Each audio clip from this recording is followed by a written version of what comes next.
Right, let me just. Yep, I see the recording has begun. Excellent.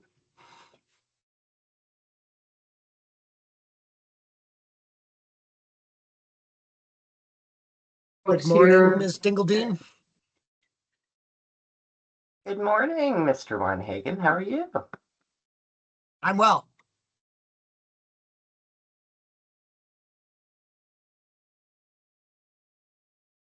So I think what I'll do while our CCRPC folks are gathering their items, I think what I'd like to do is call to order and do a round of introductions. I'm Sarah Haddad. I'm acting vice chair in Janet Hurley's absence today. Kirsten, why don't you go next? Sure. I think you meant to say acting chair. Yes. Kirsten Sultan, board member. Alex Weinhagen, board member. Good morning, everyone. And Brooke. Brooke Dingledine, board member. Good morning. All right, good morning. I'm going to move on to our next opportunity for public comments for non-agenda items. So we do have some folks in the room here. I don't see that we have any online. Does anyone in the room have any comments on non-agenda items? All right, we have none here, so I'd like to move on to the discussion of possible action on Chittenden County Regional Planning Commission response letter. Kirsten, are you fine flying the map today? Sure, got it up. All right, fantastic. I'll share the screen with the document.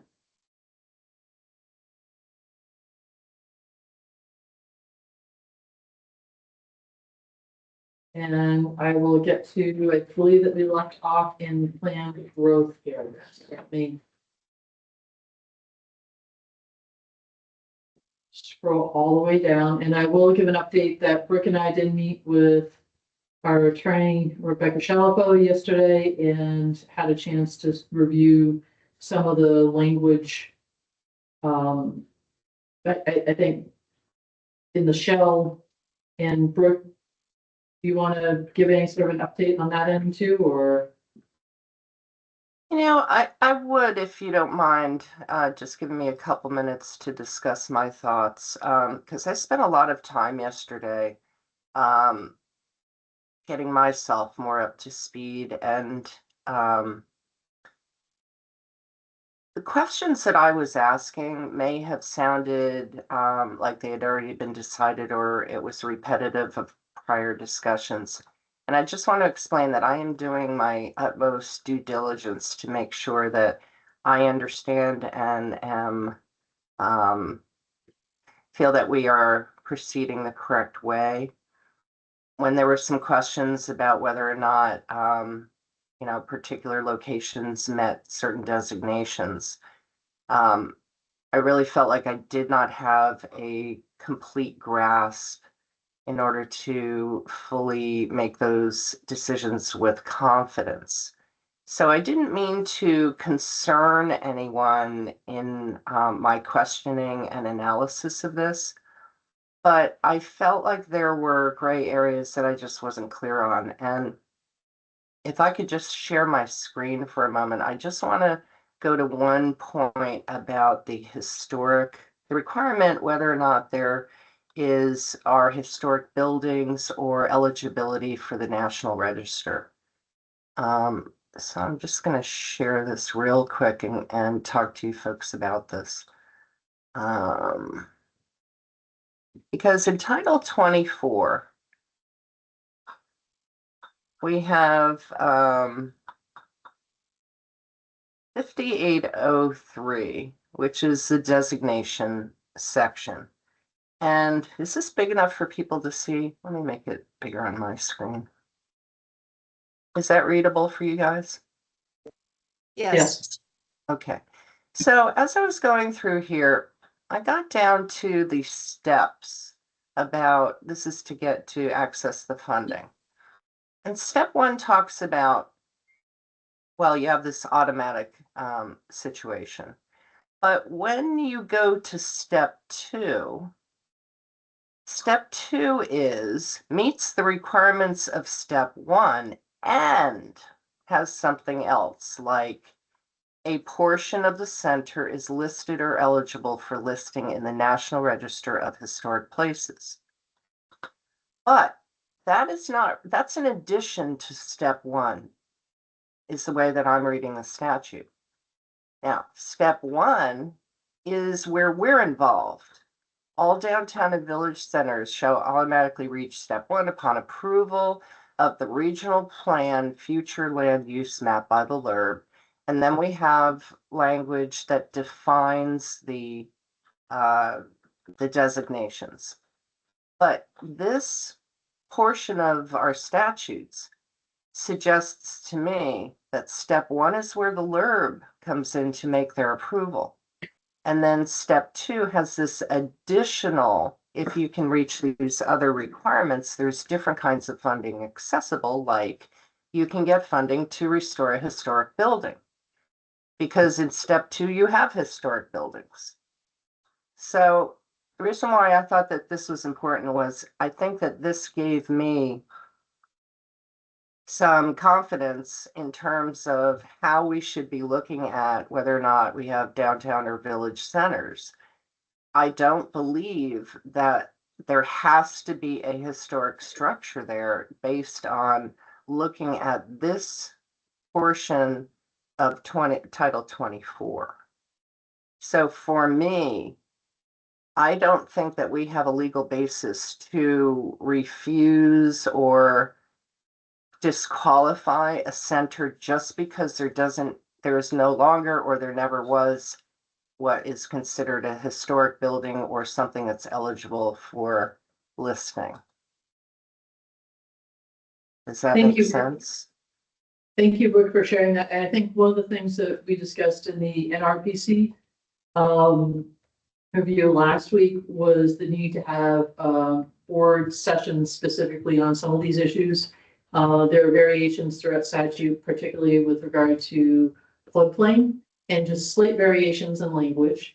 If you take a look at the criteria that we're applying for the flus under 24 VSA 48, oh, sorry, 43, 48A downtown or village centers, there's a series of ands in the second to last sentence. The downtown or village center are the traditional and historic central business and civic centers within planned growth areas. And I think that's another area that we have to discuss at some point when we don't necessarily have the immediacy of a plan before us.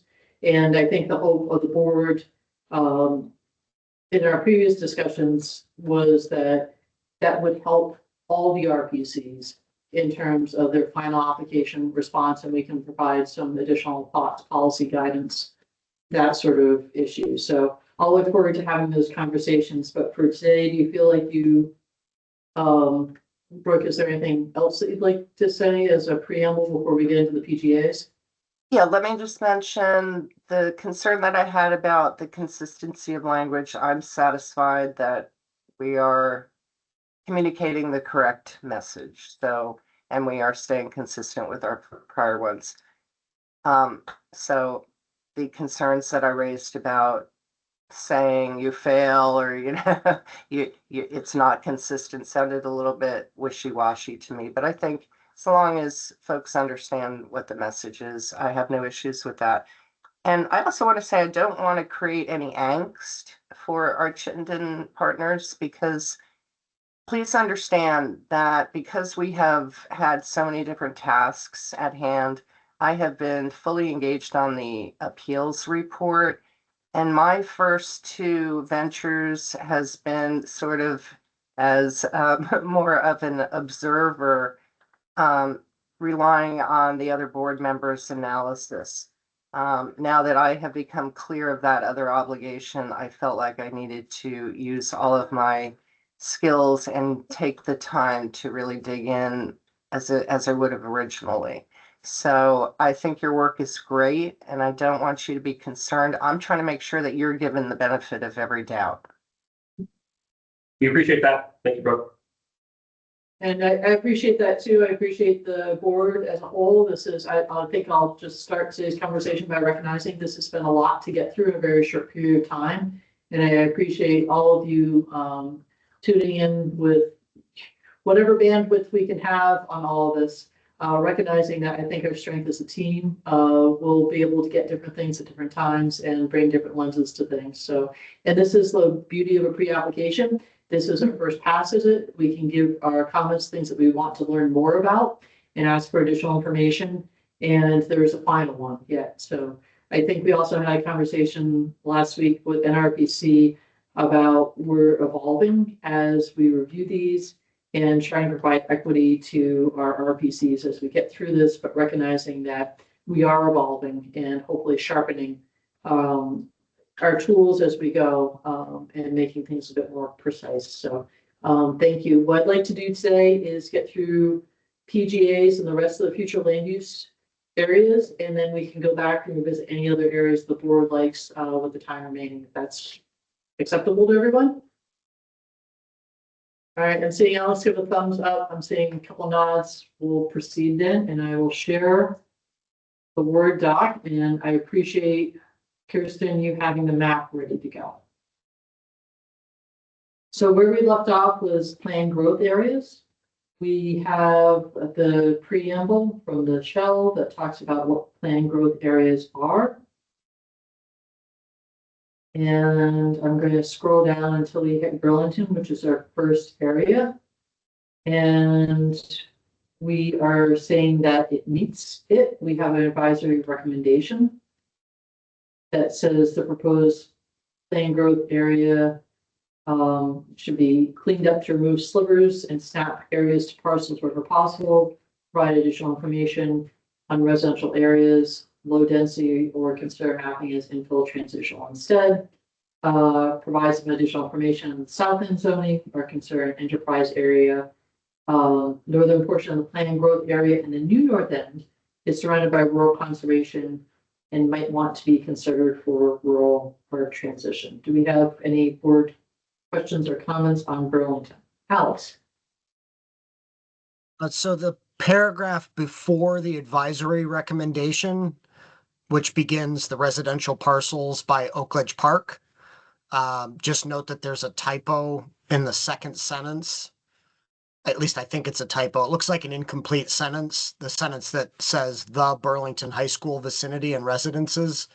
So just take a look at that, Sarah. I don't have a correction for you. Just I think it needs something. And the next sentence that begins low density residential does not seem to align with high density goals. This is relative, and so it might not be apparent for those that aren't familiar with Burlington's recent zoning revisions, but low density residential in Burlington is high density probably everywhere else in the state of Vermont. In Burlington, this still allows for up to 2 buildings per parcel with up to 4 dwelling units per building. So that's 8 dwelling units per parcel. I don't think we need to comment on this being not seeming to align with high density goals for planned growth areas. I would delete that sentence. Maybe we'll just delete that.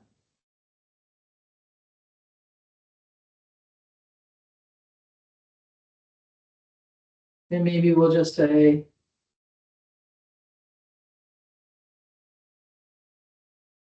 is that acceptable, Alex? Because you're right, that's an incomplete sentence before that. Yeah, that looks good to me. The only follow-up suggestion would then be in the advisory recommendation, delete that second sentence. That relates back to what you just deleted before. All right. Any other comments on Burlington? Just a clarification, Sarah, sorry. In the last sentence of the advisory recommendation, it says the northern portion of the planned growth area. It might be clearer if it said the northern the northernmost portion of the planned growth area. And then a parenthetical statement near the Winooski River in the New North End. When I first read it, I thought it was referring to like a larger area within the northern portion of the PGA, but really I believe you're talking about a very specific street and small neighborhood right next to the Winooski River. So do you have, instead of saying the northern portion, is there a specific location you'd like me to reference? I was Would you suggesting get- you just change northern to northernmost. And Okay. then after the phrase planned growth area, where there's a parenthetical statement says in the New North End, I would change that to near the Winooski River in the New North End.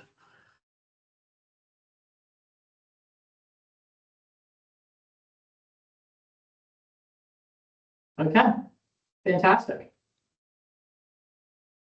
Kirsten, So I wanted to talk a little bit about an aspect of this PGA for which we've put a placeholder on having some further conversation, and that is the element of the statute that prescribes the area is generally within walking distance from the municipalities or an adjacent municipalities, downtown, village center, new town center, growth center. And I just, I don't think, I recognize, of course, there's public transit. I don't myself fully understand the details of, if that transit system can be a substitute for walking. I mean, of course it can, right? But I just don't understand the details. And I don't think we've, fully assessed kind of the breadth of it and this element of walking distance. And it Sure. is quite large. So, and I guess I'm just not, are we saying here, as seems to be the case, that, yeah, it meets the requirements, so we're done, we're not requiring any further information? so I think what the boards, to summarize where I believe the board landed with regard to pedestrian was, well, the BAFTA methodology specifically states quarter mile to a half mile, that the board right now is working with as long as there's pedestrian infrastructure available, it can be longer. And this is another thing that we've asked to sort of have a discussion on in the future to provide some additional specificity around. But for right now, where there is, such as in Burlington, readily available sidewalks and infrastructure supporting pedestrian, is that can be, it's not hard and fast mileage. It can be larger. And so Burlington being very accessible pedestrian, I think Janet stated at a previous meeting that when she lived in Burlington, she felt very comfortable walking everywhere.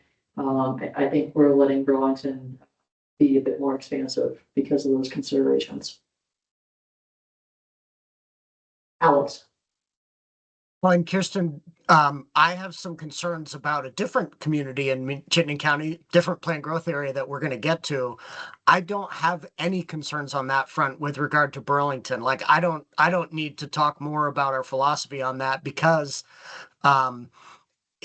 because of the downtown centers, particularly the ones that we think make sense, and the village center that they're proposing in the New North End, I think it is all walkable to one of those centers, unlike some of the other communities that we may have issues with.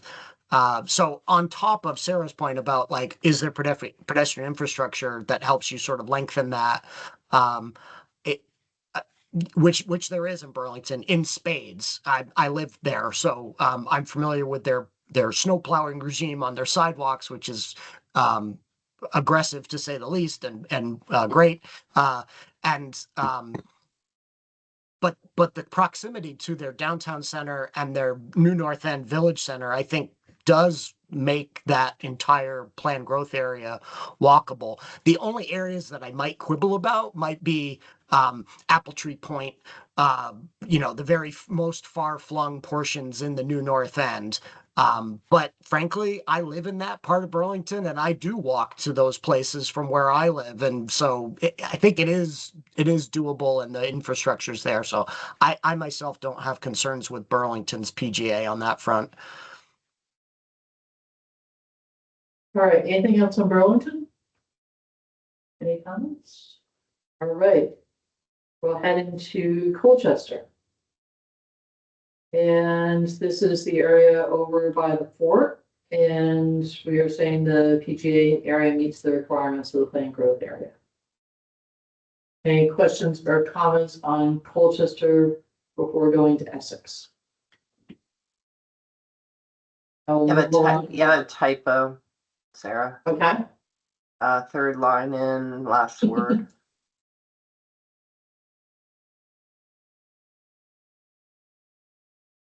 is within a half mile of Risky downtown. Okay, very good, thank you. Essex.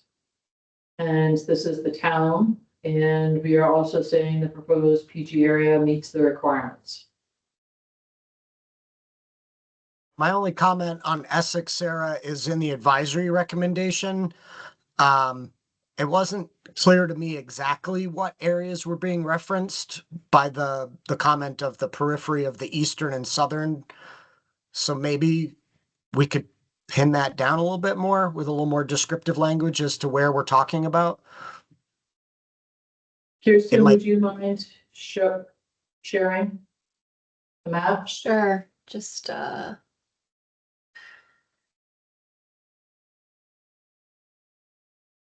so where are we talking about down here? So we're talking about the town of Essex PGA area and. Oh, the- sorry, I will admit, I was, okay.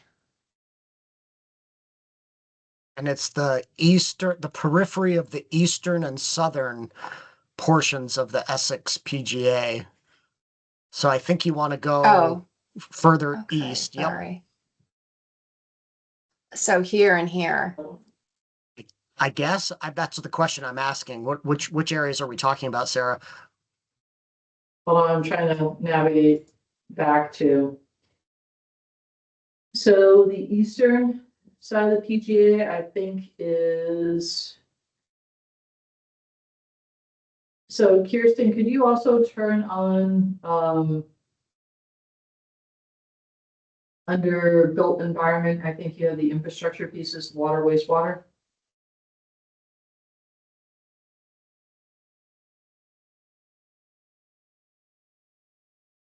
And the sewer service, all of those. Okay, so that's the sewer service. To remember, this is one town where your sewer service doesn't match up with our sewer service. Correct, and I think that may have been part of what generated these comments, so. On the eastern edge of the PGA, you zoom in on that, Like this area here. yep. Is there any water infrastructure in that area, or is it still drawing? There should be water there. I think it's loaded. Yeah, I think this is one of those areas, Alex, and I think it was the lack of updated infrastructure mapping that was perhaps driving at this comment, but I think that's something that CCRPC has said that they're working with our mappers to provide, so we can soften that language perhaps a bit. Because I'm getting head nods from my CCRPC folks in here that is within the service area. Yeah, I guess I'm confused though, because let's look at the comment, or at least you don't need to change the screen, but the comment says that the periphery of these areas may best fit a transition area or could be in part subsumed by the village center or downtown areas. And I feel like I'm looking in the wrong place because the area Kirsten was just looking at is nowhere near the village center or downtown area. So it couldn't possibly be subsumed by that. So that's why I'm confused where this comment is referring to. And maybe we just delete it and then we don't have to have a Sherlock Holmes moment here.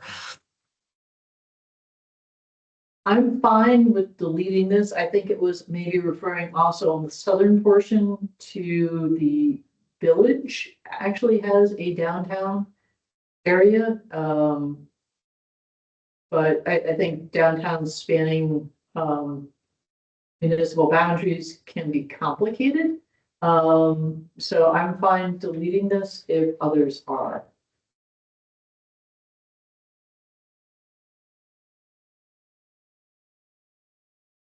Can you share screen again with the, oh, there you go. Thank you.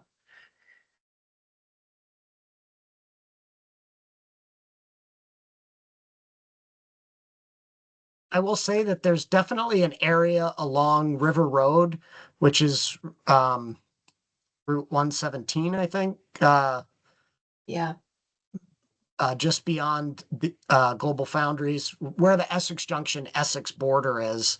That that does have a little bit of a transition infill feel to it when I drive it, and so maybe that's the southern portion that's being referred to in this.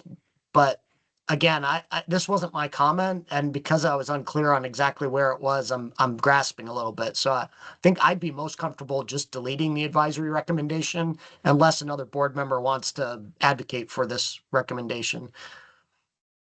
Well, I think that too, I'm just going to go back to, this is, I believe, what was driving it. The possibly unserved areas for water and wastewater along Jericho Road, Route 15, we could change the advisory recommendation to provide additional information on the presence of.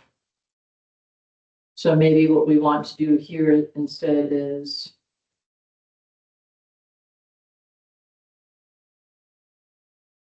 Yeah, we're talking about two different areas, Sarah. The Route 15 section is not the southern portion that I was just referring to. But that's the eastern portion.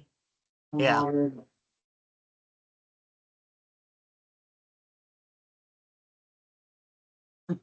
So are we still sticking with the meets the requirements, but we still want more info?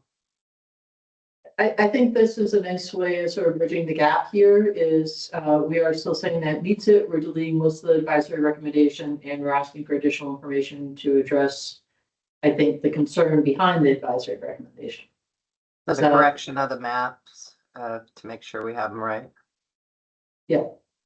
Gotcha. And we recognize that under the, portion of the blue maps at the very beginning, and we're saying that we are recognizing that our information is outdated and we're working on providing or getting more up-to-date information on these service areas for the county. Anything else on Essex? Kirsten? I'm gonna keep saying it, the walking distance from the village center or downtown center. But I understand others have a different opinion on that, so, and that we will be discussing it as a general topic. I do think, Kirsten, it's more of an issue here than it is in Burlington in certain agree. portions of the planned growth area. So I think we should talk about it as a larger global issue, not just with the Chittenden County plan, but I understand what you're saying, and I think it's more significant in portions of the Essex planned growth area, especially the southern portions down by Route 117 and the Winooski River. It's a little hard to pass the straight face test that those are within easy walking distance of either the downtown area of Essex Junction or the village center area of Essex itself. Is everybody okay with moving on to Essex Junction? All right, I'm going to keep moving. Essex Junction, we are saying the Well- proposed PG. Go ahead, Kirsten. Yeah, I'm hearing Alex say, unless I'm mistaken, and me too, that we're questioning if the PGA map for Essex meets the requirement of generally within walking distance from the municipality's downtown village center, et cetera. So I would like to pause here and discuss it further if I'm hearing Alex is agreeable to do that, I think. Yeah, I'm a little bit on the fence, Kirsten, but I'm happy to take a moment to talk a bit more. I know that several the other RPCs, I can't remember if it was Rutland or Northwest or maybe both, highlighted the use of the word generally in this section of the statute. And I think VAPTA, the VAPTA methodology also recognizes that That's where I remember seeing it in the VAPTA methodology. And it was their interpretation that generally therefore meant there's more flexibility. It's not a strict standard. So while I agree with you that there are some, I too have some concern about portions of the Essex PGA in that regard. I'm willing to give them the benefit of the doubt because of the use of the word generally in the statute, and maybe take it up outside of the Essex conversation later, more globally. Okay, thanks for clarifying your perspective, Alex. Is there anything else under advisory recommendation that the board members would like to see? I'll let you guys continue to think about that. As I said at the end, we can come back to different sections if you like, but I'll continue on to Essex Junction. And this is the area around their proposed downtown, and we are saying the proposed PGA area meets the requirements. We do not have any advisory recommendations. Does the board have any comments on Essex Junction?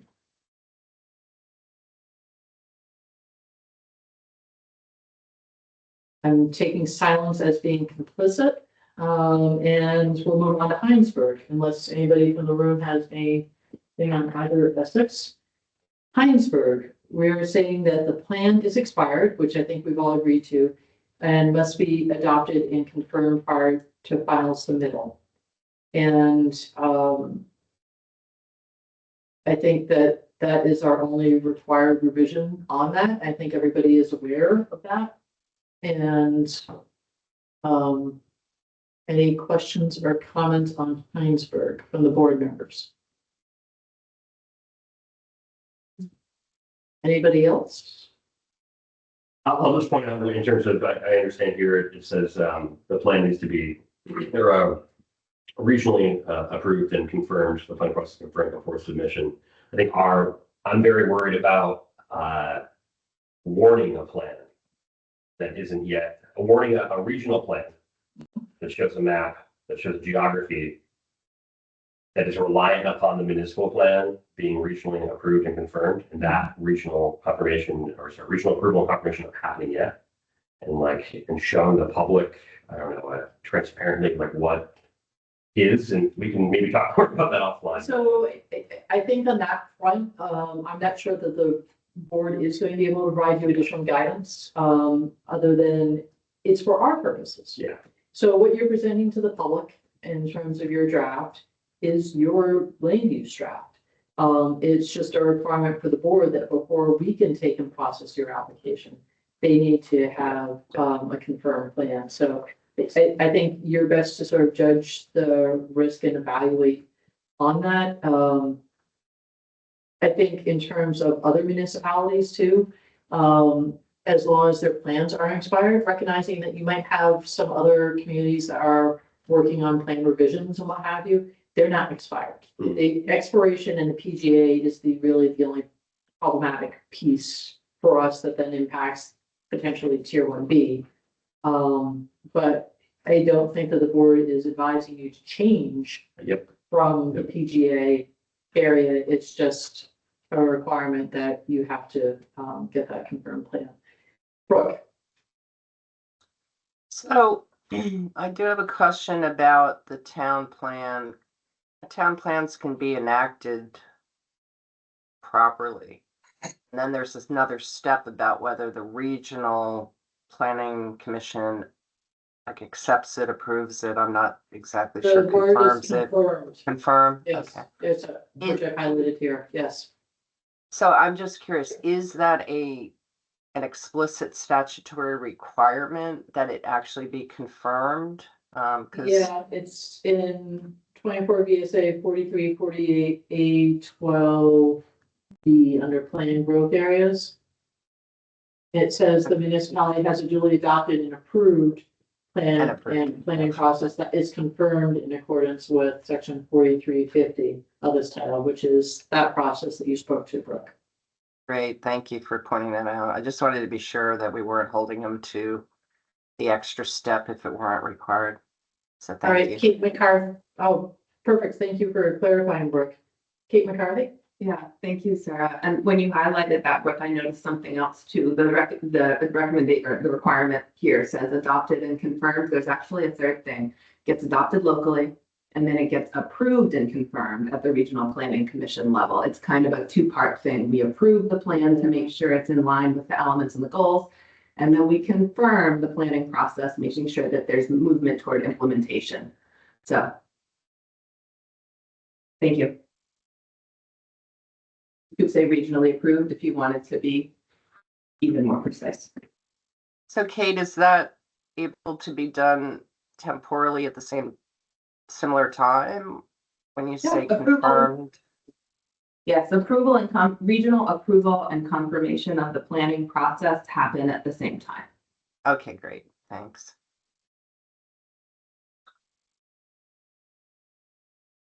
I don't think we need to belabor this. Let's move on. Paul doesn't have his hand raised. Paul, hi, Paul Connor. Paul Connor with the city of South Burlington. This is not the source of my being here, but it seems, the wording seems a little bit peculiar. That the regional plan cannot be submitted until the local plan is adopted. If the select board makes a choice for whatever reason to not move forward, the letter, because it calls it a required revision, that implies that the whole Chittenden County RPC cannot submit its plan until the select board moves forward. That seems inverse to me. Perhaps there's an added statement of, or it is removed from the plan or something like that. But as stated, it says you cannot submit it until they've adopted it, and that seems backwards. Yeah, and I think the key is it cannot be submitted with a planned growth area indicated in the regional plan. And If that's that- fine. It doesn't say that right now. It just says it cannot be submitted. So So I just added in the last part of the sentence, or the area mapped as another future land use area. And again, I think that sort of covers all points. I think that there's every intention to get this in and done. I'm very optimistic, but that's a good catch, is we want to allow for different possibilities here. So with that, are we okay at Heinsberg and can move to Milton? All right, I'll keep moving. And with Milton, we are saying their PGA area meets the requirements. We have an advisory recommendation about additional information on the walkability of the outer edges of this area is requested. Kirsten.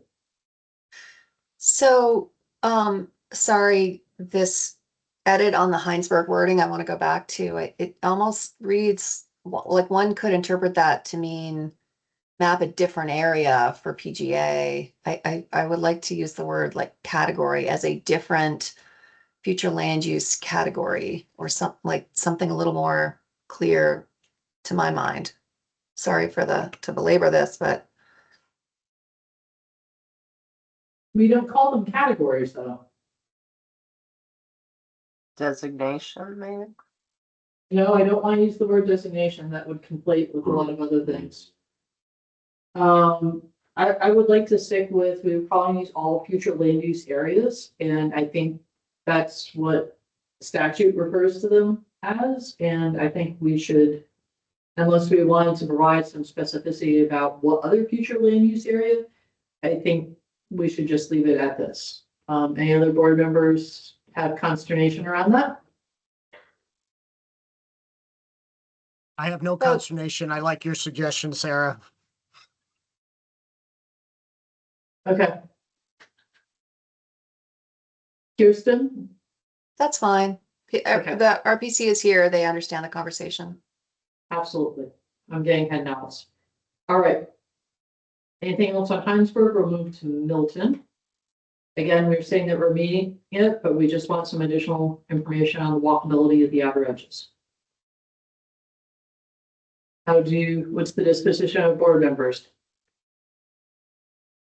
I myself don't need additional information on the walkability at the outer edges. I'm looking at it on the map now and being somewhat familiar with the area. I feel like it is walkable from all the outer edges. I think the furthest distance is the distance along Route 7 from I forget the name of that interesting intersection, Checkerberry or Checkerberry? something like that. Yeah, is a mile, which is sizable, but certainly doable. It's a 15-minute walk, along a sidewalk. So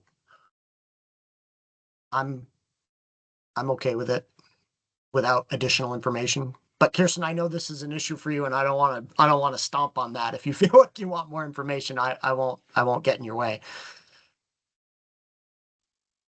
What's the VAPTA I- recommendation again? Is that half mile, Quarter to a half. quarter to a half? Generally. We had generally, Yeah, I mean- right, Alex? Yeah, and I don't agree with that. I think in areas that have pedestrian infrastructure, it should be, a time, not a distance for, an average person to walk. And I think 15 minutes for an average walking speed is perfectly accessible to downtown areas. And that's my analysis of Milton, is that they meet that easily, in part because the downtown center is right smack in the middle of the planned growth area, and they have a village center on the north end. So I just don't think this is an issue here. Kirsten, Yeah, I mean, I think more information is appropriate, but if we're saying it meets the requirements, then I guess I'm not understanding why we even have an advisory recommendation. I mean, if it meets it or it doesn't, and if it doesn't meet it, then we need to specify what the required additional information or issue concerns. And if we're saying it meets it, then why would we have an advisory recommendation? So, so um, I think there I- are plenty of areas that we say that it meets it, but we do I have know. advisory recommendations. I know. I don't have any problem asking for more info because, to be frank about it, it's like we're hearing the information from Alex, and maybe it should come from the regional planners. Just to make sure that we have those facts before us, if we don't already. Because I do agree with Alex's analysis. I think 15 minutes with established, good sidewalks is fine. I think we can take the methodology and the quarter to half mile and apply it. But I think we need to be consistent with that, with our other concerns, with other, either, is this a village or downtown that's with, has the pedestrian access, or the areas farther out? We have a hand up in the room first, Kirsten, so I'd like to recognize Taylor Newton. I just becoming clear to me with discussing all the PGAs that we need to provide our bike and head, or sidewalk layer, if you will, our pathway layer to the LURB. So you guys can have the same understanding that we have as staff about where there is infrastructure throughout the county. And so we will do that whenever directed by the LURB. Right. And I think in my mind too, I think if we as a board can provide additional information and sort of take Alex's proposed methodology, and if you were to assume, for instance, that an average person can walk 4 miles per hour, you can reach up to a mile within a 15-minute walk. So I think we as a board can also provide additional information on that. Kirsten. So I'm not comfortable saying that the average person can walk a mile in 15 minutes. And I just think we need to have the larger conversation. I just want to, on this topic, I think that part of the board's responsibility is to verify that the areas served by existing or planned infrastructure conforms with complete streets, is that, establishes that pedestrian connectivity to the center.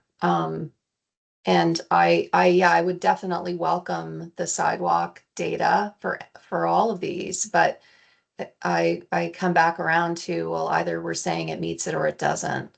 And I would advocate for more information for Milton, I don't want to back up, but the other ones too. So if we want to say it doesn't meet the requirements and we need this additional information, I would support that as it pertains to pedestrian infrastructure and walking distance and complete streets.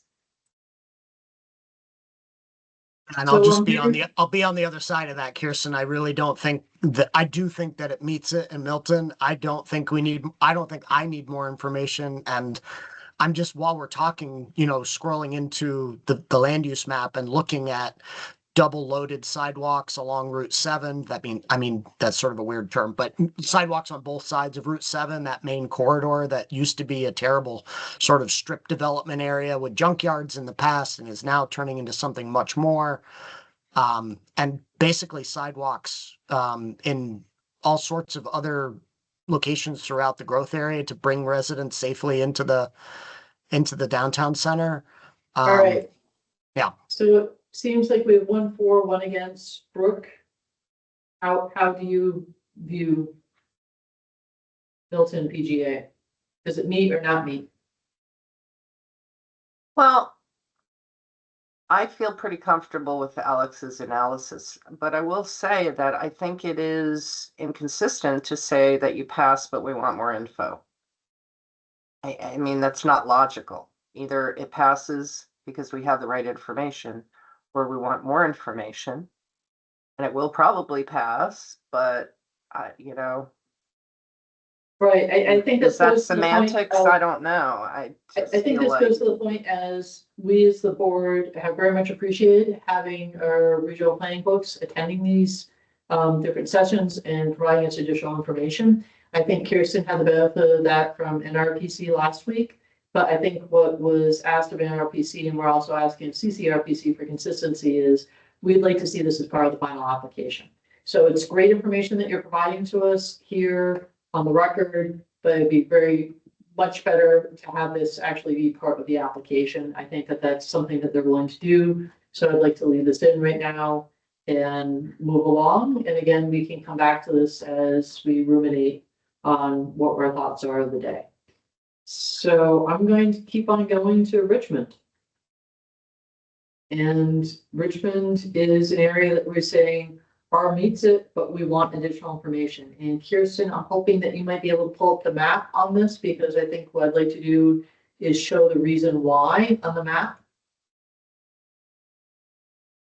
And the river flows through it. So I think that's the area to sort of key in on. So you have this split area. There's a sizable piece of rural going through the middle for a good cause with the river. And I think that we're saying it meets it. There's, if you take a look at the water wastewater service area, there's sidewalk infrastructure, but it just is a bit, and I don't know if you can put a measure on that, Kirsten, of how wide that river corridor is, but it just can create some connectivity issues between the two areas that some additional information might be beneficial. Sorry, I grabbed a parcel. It's all right. Thank you for having that at the ready. I haven't crashed anything yet this morning, Kirsten, and you're the reason Hold why. on a second, it's just, what? It keeps grabbing the parcel instead of, Need to wait, don't click on anything. yeah, wait for it Hit to new load. measurement. Oh, Okay, okay, so you- it's- you got it. Here, I'll show you. So it's pretty wide corridor. In the order of 1,700 feet or third of a mile. There is a little bit of encroachment down there, right? Like, I think I've got the legacy areas turned on. You do. Yeah, I'm just showing you that this Well, you're showing me, so I'm encroaches. going to recognize Taylor Newton. Yeah. So yeah, it is, as mapped here, about, a third of a mile between the different sections of the PGA or village center. There is a lot of existing development within that rural conservation area. And so the actual built environment itself is actually more like a quarter mile or less between where we have buildings. The reason why those buildings, especially on the north side, there are a few on the south side of the river as well, are in rural conservation is one, it's one river corridor, but then two, a lot of those structures are going through the buyout process right now with VEM. And so we'll no longer be there because Richmond's been hammered by flooding the last couple of years, and we want to just better protect Richmond. So folks are having their homes bought out. So we want to maintain connection. There is sidewalk across the bridge connecting these two areas. It is all one village, but we do want to have that rural conservation area in the middle to protect the river corridor and floodplain. So I'm going to go back to sharing the Word doc so you can see what the advisory recommendations are. So can I just show you something on the map before you do that? Sure. I just want to make sure that we all see what I was just pointing out. So over in this area, down in here, Yep. it's Mhm. PGA mapped river corridor. And let me just turn that off and we can look like this. This is obviously housing. This looks It's like, interesting to me that the river corridor was actually going over the road, because most places where the river corridor has been mapped in Vermont, when it hits a road, usually it stops. That's could be true on like state routes. So I don't really know what's going on in the layers here. I'm a little surprised that it goes over Cochrane Road like that. And so I think this gets to the requirement under PGA, the area excludes flood hazard in river corridor areas, except for those areas containing pre-existing development in areas suitable for infill. And we spent some time on this last week as another area that we as a board should have more robust conversation around, because there's discrepancy throughout statute in how this is listed in various different areas, and some words that are omitted in some areas and enhanced definitions in others. Alex. So, I'm going to play my trump card again of like, this is my county. I'm in Richmond enough to understand the dynamic between the areas south of the river and north. They are fully connected. There's no issue in my mind here that this planned growth area on the south side is appropriate and is walkable, easily walkable to the village center. The only nuance I would point out is a little bit along the lines of what Kirsten was showing us, less about the river corridor, because I agree with Taylor. I think it's improperly mapped given the Cochrane Road right there. But I will say, as somebody who, is in the area a fair amount, walking along Cochrane Road, that little tiny stretch of PGA that's been mapped out there, presumably because there's a water line, is a scary proposition. Where the bulk of the PGA on the south side is perfectly connected and safe and, walkable, I'm a little concerned about that spur to the east along Cochrane Road. And Taylor, I don't know if I'm missing something there or if it's even that important for Richmond to have that tiny slice of Cochrane Road be part of a planned growth area. I will try to be very brief. I think that's an interesting observation. Cochrane Road's been studied a lot in terms of traffic calming and ways we can move pedestrians and bikes more safely. And the town hasn't made much action on that the last couple of years, despite all those studies. I think I would be open to an advisory recommendation to maybe think about using transition infill in that little wing, because I think you're right. It is served by infrastructure, but it is a little disconnected bike headwise. And it's very narrow road. It is not, it doesn't have a wide shoulder.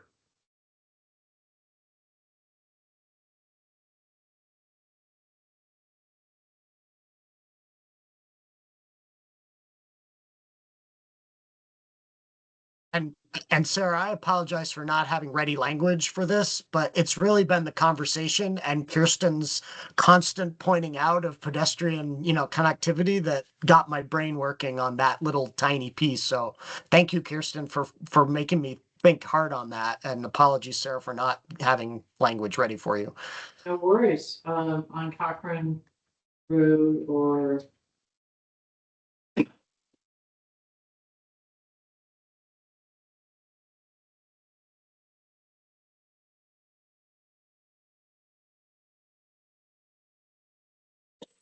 Does that work? Is this one that we want to change that it meets the requirement?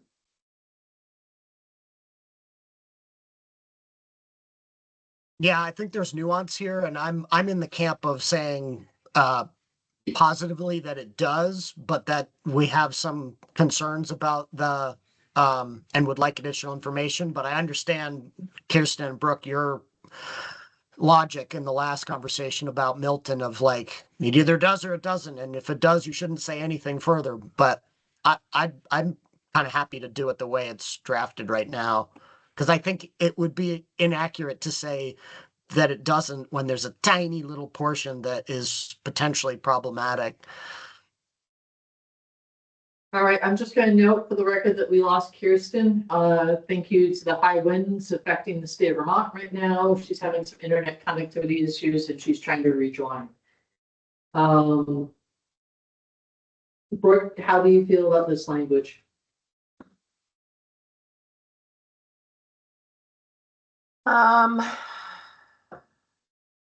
You know, I agree with the advisory recommendation to consider mapping it as infill transition. I just don't, I get that it's a little piece of it, but I don't want the exception to subsume the rule, I think. I'm trying to find a place to draw the line and say, wait a minute, it's not okay because maybe you should take that out and then it will be okay. Or are we okay living with it the way it is? I mean, I'm like, wait a minute, what's that little skinny thing over there? Are there sidewalks? Are people going to be able to, is it part of what we're trying to acknowledge here? I think if you look at the PGA requirements and it talks about the areas served by planned or existing transportation infrastructure that conforms to complete street principles as described and establishes pedestrian access. So it sounds like there is some good planning work going on in Richmond right now on this. And I think what I'd like to do is leave it that we could also get some additional information on this. This is an area that they're doing some capital planning work on and have plans within the next year, perhaps, to improve pedestrian connectivity within the area. Absolutely. I think that's something the board should consider. I think this leaves the door open to specifically looking at the eastern area and giving us additional information, or maybe consider mapping it for something else. So I think it gives some possibilities and reflects that they are doing some good planning. So I think what I'd like to do. Yes. Could we address Brooke's concern just by adding a comma and another phrase to the sentence before that says the proposed PGA meets the requirements for a planned growth area, comma, possibly with the exception of the Cochrane Road portion, and just end the sentence, and then the advisory recommendation will flow from that?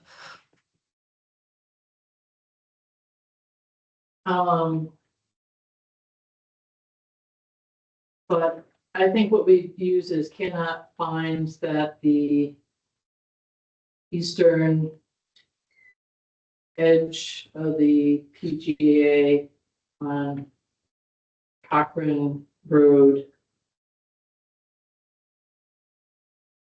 meets the requirements.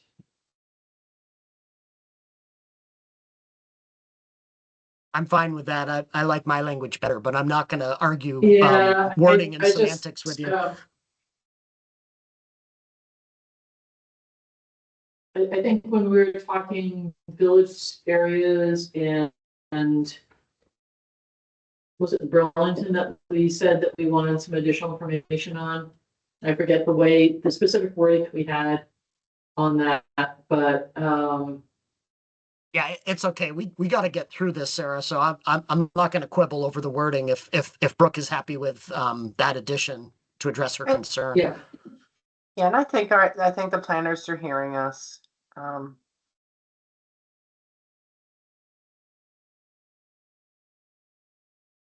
Okay.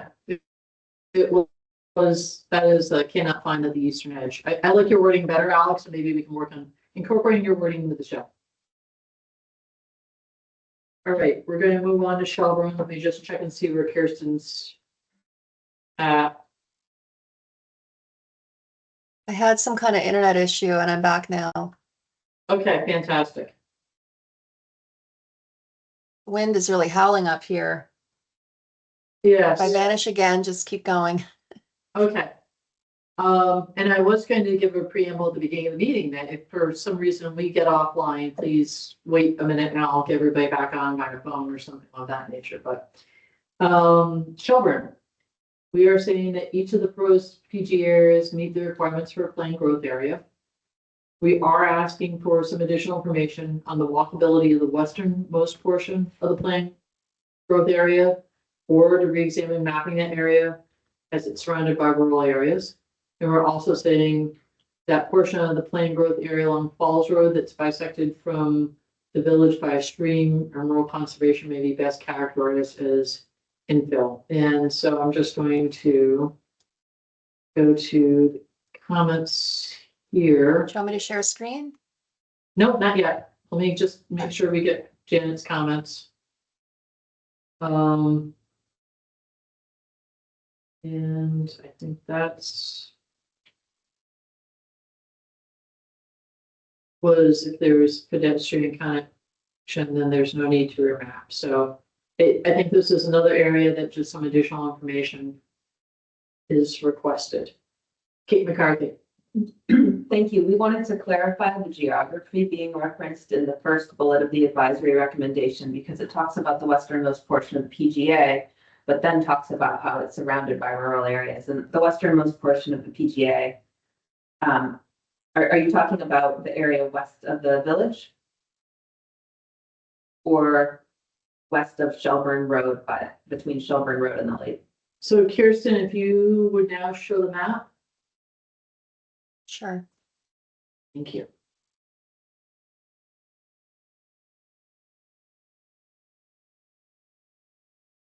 So are you asking, are we looking down in here? Which is the westernmost portion. To my eyes, it's where you are, Kirsten, along Harbor Road This. and, Yeah. and, Ah, yeah. thank you. All right, so west of the village, westernmost, I think, yes. So perhaps Mhm. I should. You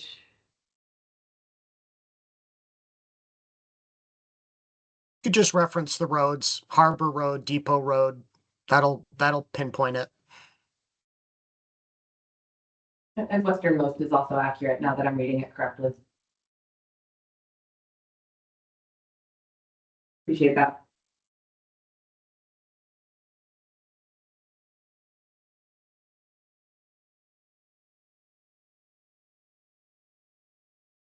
Or you're gonna have your work cut out, catching my typos later. So, as I'm creating more typos. All right. Anything else on Shelburne? Kirsten? Yeah, so there's a spot down in Shelburne Bay that I just zoomed to. Can I, or actually you're not seeing my screen. Can I just show you Sure, the map again? Okay. yes. So this area here, which I'm just gonna take off the, where are we here?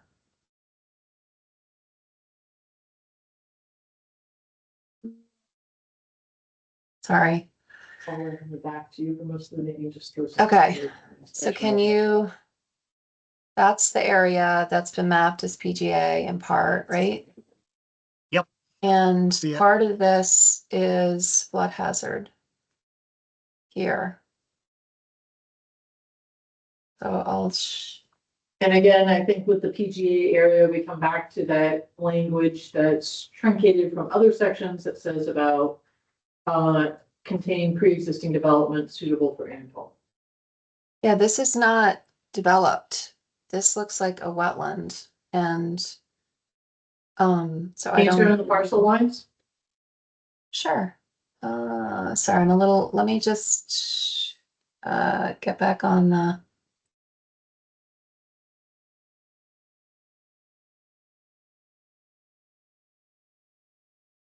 So it looks like one entire parcel there. Mhm. So it might just be the mapping of entire parcel versus slivers of parcels.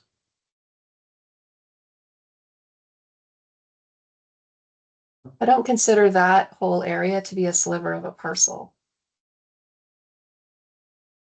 We're fine removing it and making it rural conservation. If I that, think that that's a Sweet requirement that conversation. it be revised.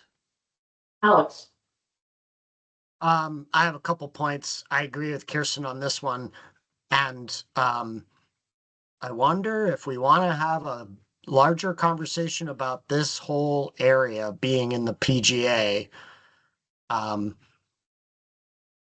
it looks like it's largely built out. Not that that's a PGA requirement or not, but I believe it is. This is Bay Road that we're talking about. I am less familiar with this than other parts of Shelburne, so, but Taylor or Kate, maybe you can help me. I'm not aware that this area is a complete street, that it has pedestrian and bicycle infrastructure, and it spits out um, right onto Route 7. So what am I missing here? Why is this PGA and not something else? yeah, I think good questions. I think it's PGA. Let's go back to the description of what a PGA is. And that specific criteria related to complete streets. It talks about the area served by planned or existing transportation infrastructure that conforms with complete streets. And so we're leaning on the planned part here. There's been a multi-use path that's been scoped on this part of Bay Road by the town. Town is very interested in getting a piece of infrastructure installed there eventually. They actually just asked us, and we're adding to our work program for the remainder of this fiscal year to rescope it again. And so it's been planned. It might get replanned again, but that's what we're leaning on, Alex, is that planned part of that criteria under PGA. Yeah, and I don't want to drill down too deep here, but did the scoping study say that it was actually feasible to do one? Because whenever I drive on that road, I think there'll never be one there. I'm not sure what engineering backflip is going to happen to address, the area around the railroad tracks and all of that. It says it's possible. There's an alternative that was selected, is my understanding. I think the new select board doesn't agree with that alternative. That's why we're going to scope it again. But that's my understanding. We can certainly provide more information about that whenever necessary. Yeah, well, I think it also speaks to a larger concern I have in Shelburne, which is Kirsten's concern. So you're not the only one, Kirsten, that especially with the conversation we had last time about the problematic nature of some of the northern village centers, the 2 northern village centers that are proposed. There's just an awful lot of Shelburne in the PGA that is questionable as to its walkability to the real center, which is the proposed downtown area. And honestly, my comment as I reviewed this response letter was, I'll just read it. Shelburne's large residential district and disparate residential areas far removed from the downtown are problematic for inclusion as a PGA due to walking distance. But there isn't another good future land use type to use. I don't know what that would be. It doesn't quite fit rural general in my mind, the way that the areas east of Spear Street are. So I'm concerned, but I don't have a solution. But I do feel like there are portions of Shelburne, especially in the northern portion of the town, before you hit South Burlington, that are established residential neighborhoods that feel somewhat stranded. Even if there is sidewalk along Route 7, it's a long way to walk on a pretty exposed sidewalk that does not have the feeling of complete streets or sort of village area design, with commercial uses set way back from the road, parking areas out front, the whole 9 yards. So I'll stop there. I don't have a good solution, but I'm a little concerned about the size of the PGA. All right, so before we move on to Brooke, Kirsten, what I ask is if in the background, please do not share screen, but if you could find out the address of the parcel with the flood hazard area that was a concern to you and Alex. If you could Yes, look at. it's 886 Bay Road.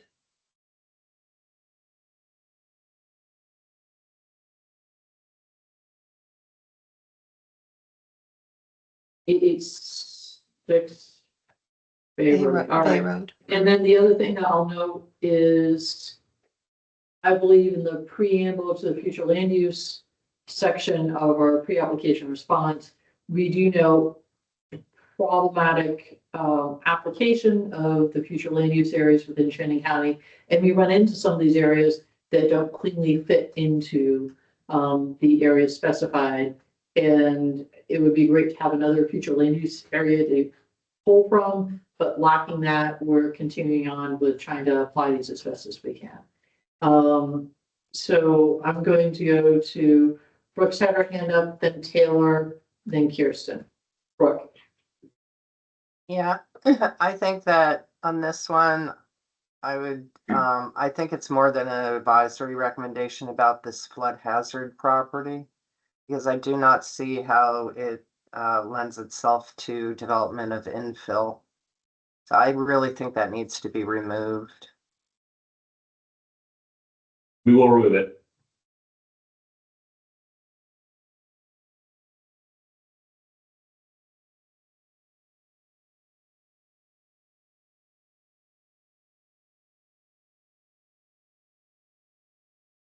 All right, Taylor.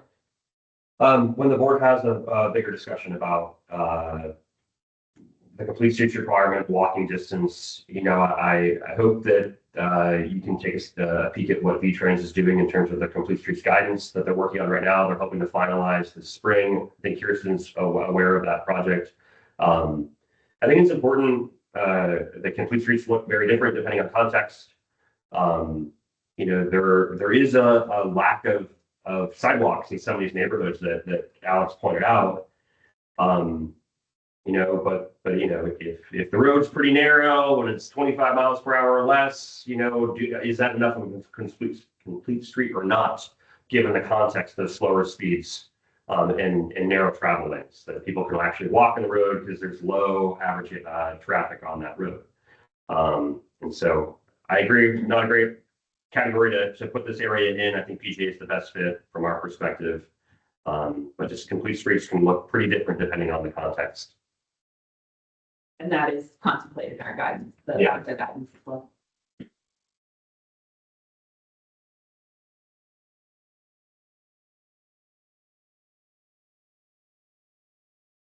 All right. Kirsten. Yeah, I was gonna say, along the lines of what your current edits are reflecting. So, and I hear the RPC with respect to, the walkability and the complete streets, and Shelburne is kind of tricky with Route 7. So I mean, I'm not completely sure. I'm interested to hear what other board members think we should do in terms of that factor. Is it more than advisory? Which factor, Kirsten? The scope and walkability element of it. I'm interested to hear what Alex says. Alex. The Taylor help assuage me a bit. Spear Street. Yes. Intersection with Barstow Road and near Westview Drive. Maybe Mhm. Kirsten, you can go to the map so we can look at that. This is the northeastern portion of the PGA along Spear Street. Mhm. Tell me that the town of Shelburne has a plan to make what looks like an area that's ripe for development, and it would be included in a PGA and therefore exempt from Act 250 potentially if it was Tier 1B, or certain housing exempt. Tell me the town has a plan to connect that area along Spear Street, north of Barstow and Westview Drive to anything. Like, Yeah. is that in the works? Yeah, no, I thank you for providing me with an opportunity to talk about that. I think, so right now, in terms of existing facilities, well, let's break apart the two criteria for PGA, right? There's the complete streets criteria and there's walkability criteria, walkable to a center. In terms of the complete streets criteria, complete streets look different according to context, right? And so right here, we have a PGA on the west side of Spear.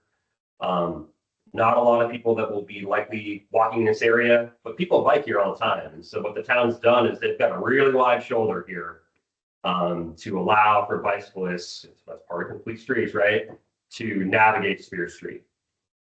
In terms of planned infrastructure in the future, I'm not aware of any scoping studies or about sidewalk infrastructure or future multi-use paths here, but I think what's important to note is that, especially in our urban and suburban communities here in Chittenden County, and I would say across the state, when we've got land in a relatively urban or suburban district, that's the western part of Spear here, the zoning regulations are going to require now.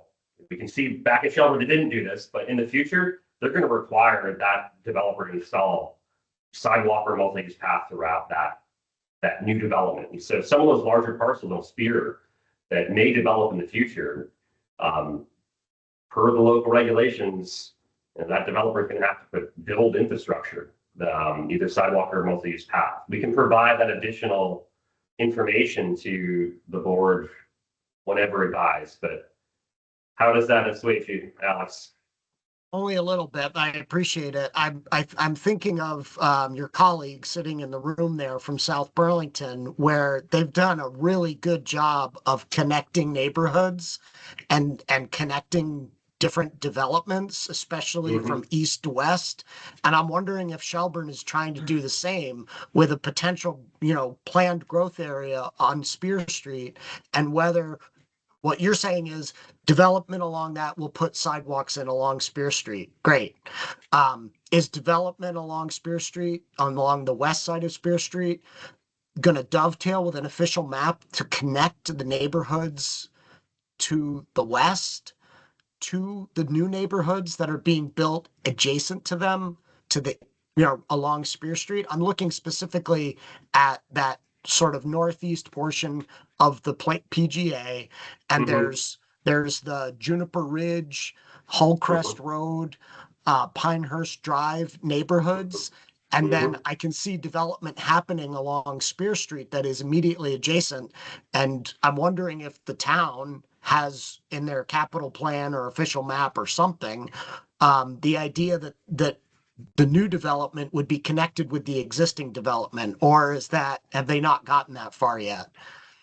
I don't think they've gotten that far yet. There is no official map yet in Shelburne. I would want to look at their subdivision regulations in terms of requirements of connectivity. Obviously going to be pretty tough there if we don't have any rights of way in those existing neighborhoods to have that bike ped connectivity. What I can tell you is all, prospective. Right now they're in a really intense full rewrite of the zoning bylaw that we've been peripherally involved with. That's very much about complying with the Home Act and getting more housing in the service area, which this is the wastewater service area. After that, there's already been a lot of discussions with the Planning Commission and Select Board in Shelburne about the necessity of doing a neighborhood plan, a la Plan BTV New North End or Taft Corners vision plan along the Shelburne Road corridor for just the things that you're saying, Alex. It's about, how can we have better transportation interconnectivity along Shelburne Road to make it more of a place? But that is all perspective. That's probably 2-3 years out. Yeah, and honestly, my discomfort about this portion of the PGA um is partly just distance. Um, as I click on the map and measure, it looks to be 3+ miles. If there were a big new neighborhood built in that corner of the PGA and the connection to a village center or a downtown was to work, go down Spear Street, um, and then, uh, take a left on Webster Road and then get back to Route 7, over 3 miles seems a very long way to go. And to meet the intent of what we're talking about. Um, so that's, yeah, again, I don't have a solution. I agree with Sarah that Chittenden County is a odd duck, but, yeah, I'm willing to give a lot of leeway, but I'm having a hard time with this portion of Shelburne's PGA sort of meeting a straight face test at this time. So I think those are Alex's planning terms of odd duck. I don't think I've actually called it, Chittenden County an odd duck, but I think the other thing that more seriously is this is the cumulative impacts of our comments, and this is the, tough thing that we're working through, right? Is we've provided comments on, first of all, the downtowns and villages. And the distances that Alex is recording were, we had problems with the villages that were proposed on Shelburne Road. Those need reworking. If we're measuring from Shelburne's downtown, that's a pretty long distance. But I think that there are other ways to address this too, in terms of addressing those other two areas. And so this is the cumulative impacts of all the homework that we're assigning. And so I think with that, we can be advisory and say, here are some of the things that we're thinking. I think to some of the things that the board said before is it's great to have our RPC partners here and listening and understanding where we're coming from. And we're not going to take a very prescriptive approach to this, but we are going to flag these things as areas that need to be addressed. So I'd like to go back to sharing the comments here and seeing if we can wordsmith things a little bit more. All right, you're back. So we have the required revision here, removing Bay Road from the PG area. We're saying provide additional information on walkability to the westernmost portion. Also, we're saying along the Falls Road area.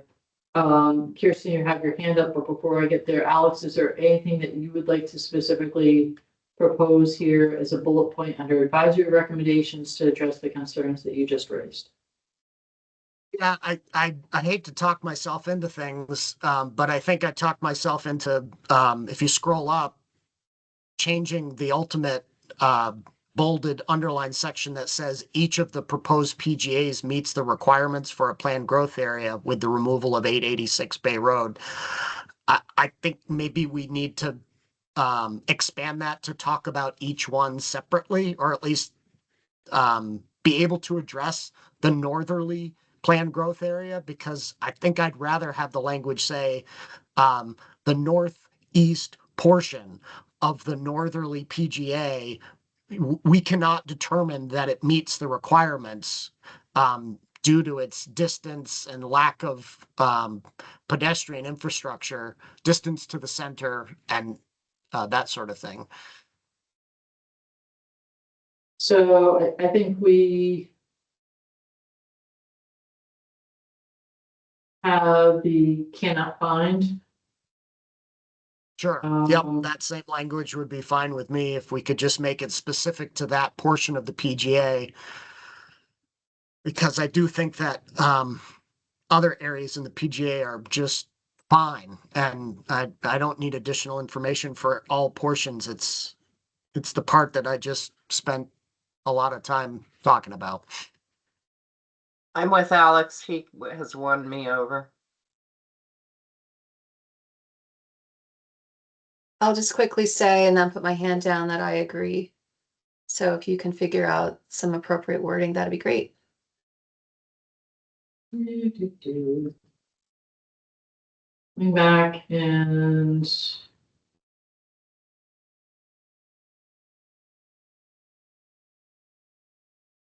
Bruce.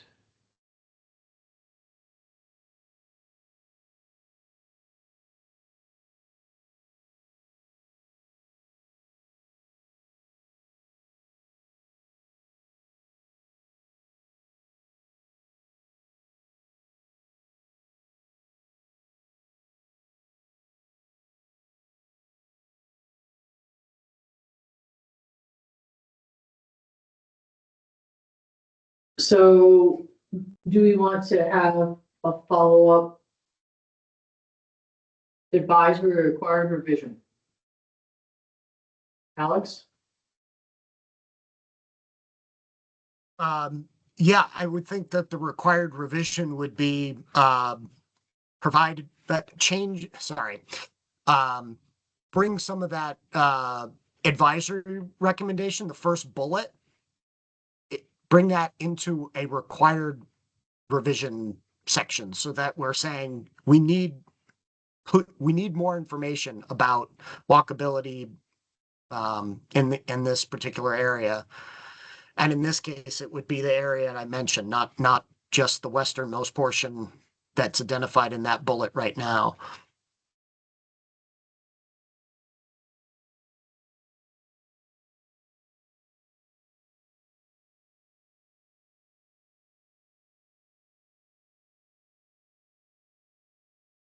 Okay.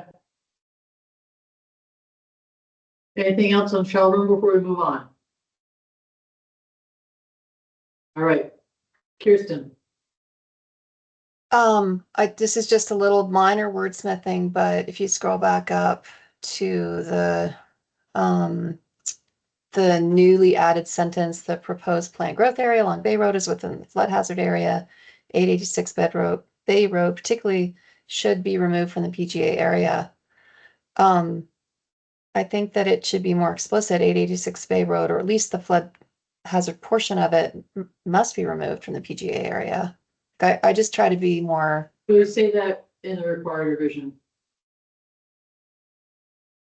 yeah, I think it's helpful to be more explicit where we state but if others don't see that, it's fine.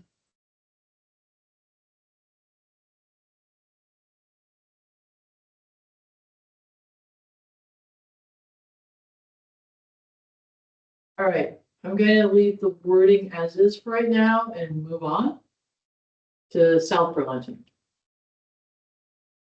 And there's an expansive PGA area. I think we try to break it out as best as possible. And we're saying that we cannot determine at this time. And we're asking for additional information, specifically the southern Sheldon Road corridor, where we were just on the other side of the town line, the area around the intersection of Wilson Road, Candy Drive, the southeast quadrant, also in the area that we were just in on Shelburne side, and the area south of I-9 on Heinsberg Road. We're asking for additional information.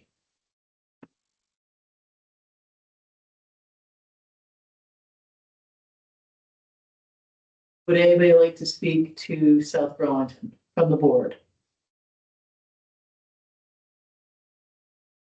Would anybody? Would in you the be room able- like to would speak? you be able to go over this with the map for my benefit? Because I am not that familiar with this area. Kirsten, do you want to show the map area?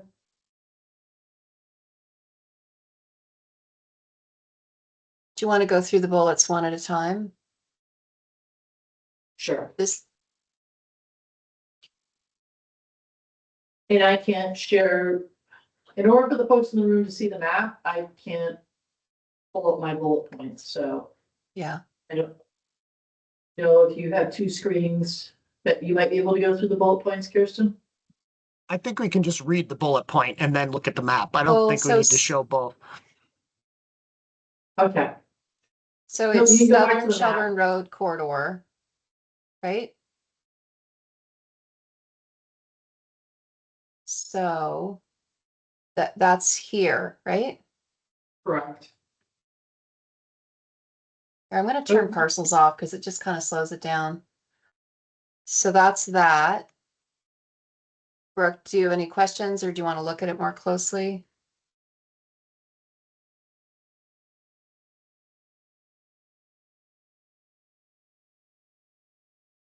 And then, are we good with that area? Or do- Yep, and you can leave the map on. Oh, okay. Area around the intersection. Wow, sorry. Okay, where are we going to next? Why don't we do the southeast quadrant? That was also on that sort of southern side as it was touching like along Spear Street where you just were for Shelburne. Down here. Or No, over. so go to the middle between Shelburne Road, that's Spear Street. Okay, And then I think the other area that you just were is Heinsberg Road, south of the interstate. So you're in um, that same so general. up in here, I'm confused where you want me to go. I'm Sorry. I'll drive. It's all right. Okay, thank you, Sarah. That's all right. and Save you guys some motion sickness and I'll zoom in. Oh, This is All right, Spear and can this is everybody see the fine. map? So I Not think yet. there were, just to sort of point out some areas in South Burlington, first of all, to sort of orient all of us. Here is Interstate 89 and the 189 connection. Here is, if everybody can see my cursor, Shelburne Road. And here's Heinsberg. And you have Spear and Dorset here. And so the first area was this area south of the village on Shelburne Road. And again, this sort of relates a little bit to some of the things that we were just talking about with Shelburne, where we have a bit of homework that we assigned on the Shelburne Road Village. And we were saying that we cannot find that meter at this time. So some of this area here along Shelburne Road, we have some concerns with in terms of PGA area. The other area is south of I-89 and the Heinsberg area. And this is an area, I think, Alex, I noted that this is sort of a pocket of potentially enterprise area here. There's some industrial uses, industrial park. Moving up here a little bit, here is Kennedy Drive. And this is another area that we assigned some homework on for this village. And so that then creates a sort of pile-on effect, problematic for the PG area around it in terms of distance. And the last area is the southeast quadrant area. Here's Spear, here's Dorset, in this sort of collective area here that's a bit far removed from city center and these village areas. So those are the collective areas. If everybody feels like they're oriented, or I can zoom back into some of those areas. No, that's great, Sarah. Thank you so much. That's really helpful. Yeah, that was Yeah, nice. Thank you. I just want to clarify that on the second bullet under the advisory recommendation refers to the area around the intersection of Williston Road, east of Kennedy Drive. And so that was one of my comments, and I am not concerned about I am not concerned about the general area. The suggestion is really east. So that easterly portion of Williston Road, which currently is a commercial destination and feels like it could, more information would be great. And it definitely has a transition infill feeling.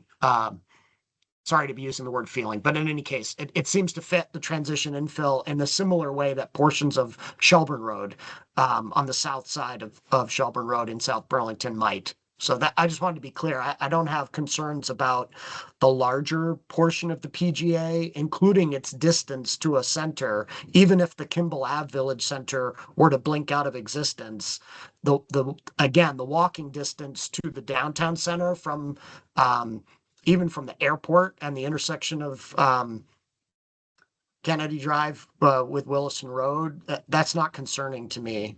It's all very well,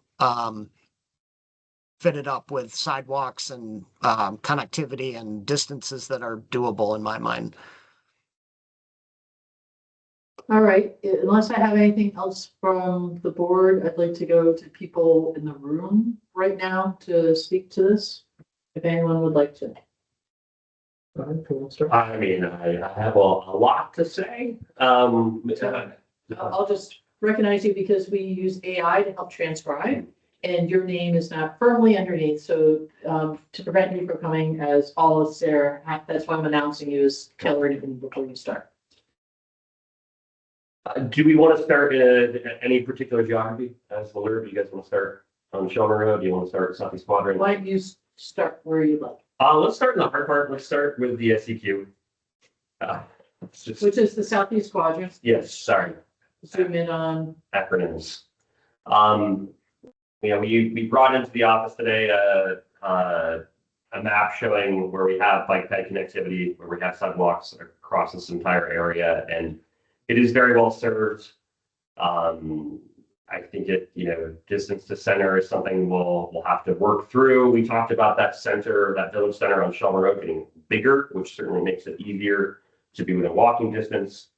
Are we okay spending 10 or 15 minutes on South Burlington? Is that okay? Because I just want to know how much I can. so board members, I want to recognize that we're an hour and a half in, so we're at the halfway mark on our meeting.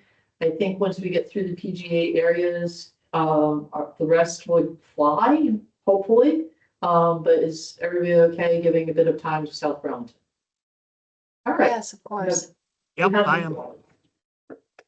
So I'll try to be coherent, and I'm going to look to Paul and Kate to help guardrail me when I stop being coherent. But when looking at the board's comments about South Burlington, I went back to Act 181 and I read the purpose construction section 1 of that bill. And it says the purpose of this chapter, which is 10 VSA 6000, the purposes of this chapter are to protect and conserve the environment of the state and to support the achievement of the goals of the capability and development plan of 24 VSA 4302C and of the conservation vision and goals for the state established in section 2802 of this title, while supporting equitable access to infrastructure, including housing.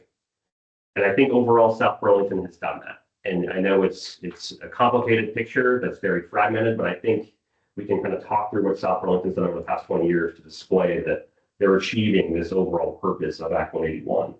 And what I'd say for the sake of time, perhaps Yes. not to go over the last 20 years, Mhm. and also recognize that we're saying that we cannot find at this time, but additional information that's part of the final application. Absolutely, a lot of the information that you're providing, including the 20-year history, if you so choose, absolutely is part of the final. Thank you for the guidance.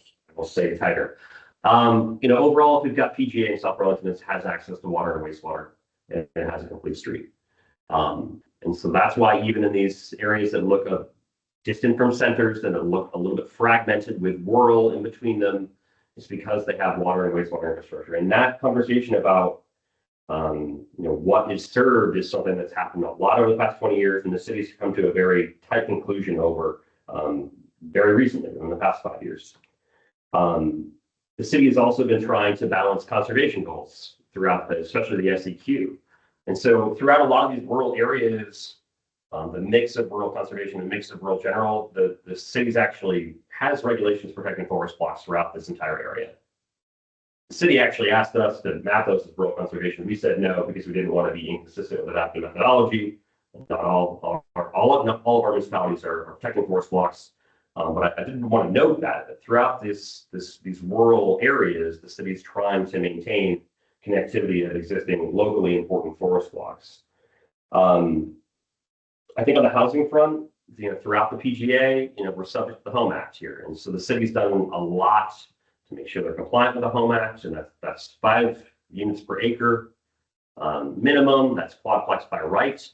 And so infill housing is possible, even in these more single-family home neighborhoods that exist. I think PGA, and to go a little bit ahead, Tier 1B is really important for these areas because so many of these areas, especially in the SCQ, are jurisdictional under Act 250. And so changes that happen within these neighborhoods without Tier 1B always require an Act 250 amendment. And I think part of the intent of Act 181 is to not have to do those minor amendments all the time when we have incremental changes. And so that's one reason why I think PGA is really important. The city's done a lot in terms of trying to connect where there are gaps with complete streets throughout this area in terms of its capital budget. It has an official map throughout the entire city. Where else do we want to go? I think it's important also just to recognize and remember that the city has the highest housing target of any municipality in the entire state. It's over 7,500 units in our mid target for 2050. I believe it's 24 VSA 4302 talks about regions and municipalities needing to plan so as to accommodate a substantial majority of their housing needed to reach the targets in downtown centers, village centers, planned growth areas, and village centers. And I think removing these PGA areas especially from the southeast quadrant makes it really hard to accommodate a substantial majority of that very large housing target in the rest of South Burlington.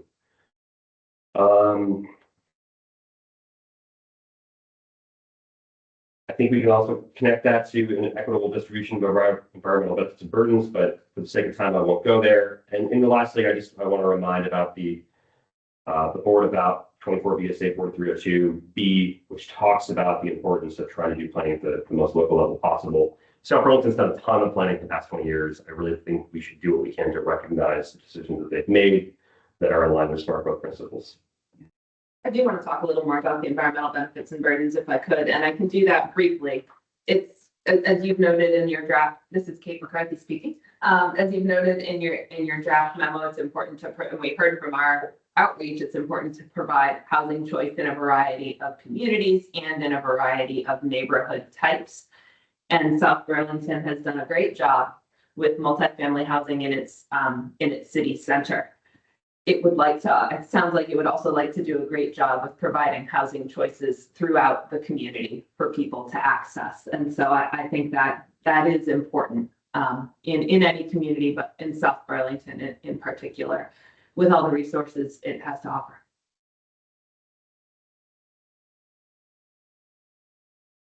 Yeah, Felix? Paul Connor? Yes. Hi, folks. Paul Connor, Director of Planning and Zoning with the city. Thank you for all your time in here.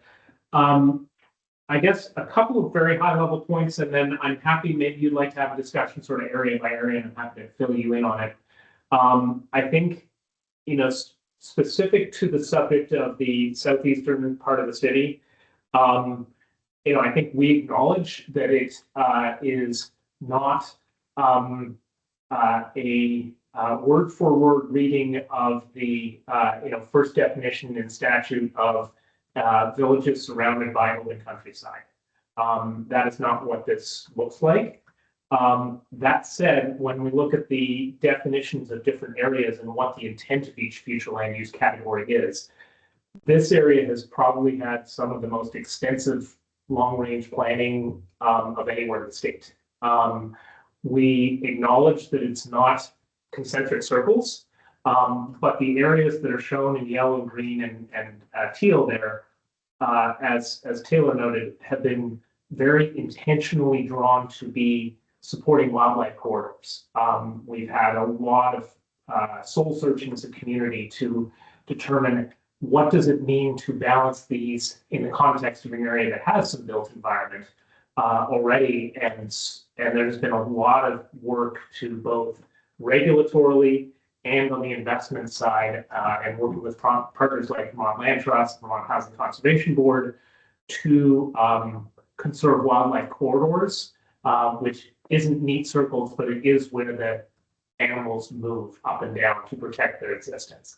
At the same time, we've done extensive work both on the transportation side, Our city council, just recently, in one of our missing gaps along Dorset Street, went through, and is still in the process of, at the end of 5 years of negotiation, taking condemnation action in order to advance getting a shared use path over to the Mill Market and Deli, recognizing that however uncomfortable it is that to use that full power of government, that it's critical to do it. And then just an additional note to what Taylor said about meeting Act 181 and the Home Act. The city took all of the work from the Home Act and minimum density of 5 units an acre, and then really did our own assessment of saying that's the baseline of what we need to do. What should we do? And so throughout the areas of the city that have historically had single family home predominant neighborhoods, we consolidated all zoning districts so that whether we're talking about the area next to the airport or along Shelburne Road or next to city center or the Southeast Quadrant, we have the same sets of regulations. We lowered the minimum lot size from about 10,000 square feet to 5,000 square feet. And we eliminated the density that used to be up to 4 units an acre to allow for a fourplex on that 5,000 square feet, which mathematically is 32 units an acre throughout this area. We're not anticipating it's all going to happen at once, but this is the policy direction we've made. And then just lastly, on the subject of the equitable distribution of environmental benefits and burdens. This part of the city is the census tract that has the highest median income in the state of Vermont. Yep. We are very cognizant and sensitive and spent a lot of time over the last 20 years recategorizing this area. It doesn't have its own special zoning district anymore. As I said, we created the same zoning standards there and next to the airport very intentionally. We are concerned with a circumstance wherein parts of the city that are lower income would be subject to Tier 1B and therefore have, or potentially Tier 1A, and therefore would have an easier path to development. And areas of the city that have the highest income in the state would be subject to a second level of review, which is a additional hurdle to infill in that area, which to us is a significant concern on this equitable distribution of environmental benefits and burdens. So I know that's not sort of front and center as a core subject of designation, but it is a reality of the implications of this. Thank you. Thank you. So I'm going to share what we have for recommendations and language. And again, we're saying we cannot find that it meets it at this time. We're asking for additional information around the suitability for these specific areas. So we're saying keying in on some specific areas that we'd like additional information on. And I think a lot of the additional information that was just provided hits on all the different portions of what's required in 24 VSA 4348A 12B for planned growth areas. I think we heard a little bit about the natural resource mapping, the higher density of mixed use, meets the needs for diversity, social and income groups. I think that we could get some more information on complete streets and connectivity. I think some information was provided on that too. And I think that we as a board need to have a conversation about walkability. So I think all those things combined, I'm not sure if any of the board members would like to alter our recommendations at this point or add to them. I hear from any of the three of you online. Brooke. I just want to point out one section that's been kind of that I've been looking at, and I just think maybe to call it out and mention it to the planners to maybe look at and consider. And I don't know whether this is relevant and applicable to this particular situation, but in 24 VSA, I gotta make sure I get the number right and don't misquote it. Well, it's 4348A.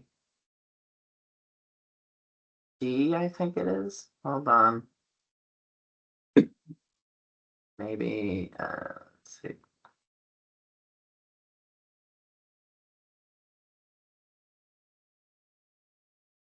So while you're doing that, I'll go to Janet's comment on this, which is, doesn't quite meet the description of PGA, doesn't meet the, definition of infill. It's something sort of in between planned growth and rural. She was advising that the area, the southeast quadrant might be considered for rural general. So those were her comments, but go ahead, Brooke. Do you find the section?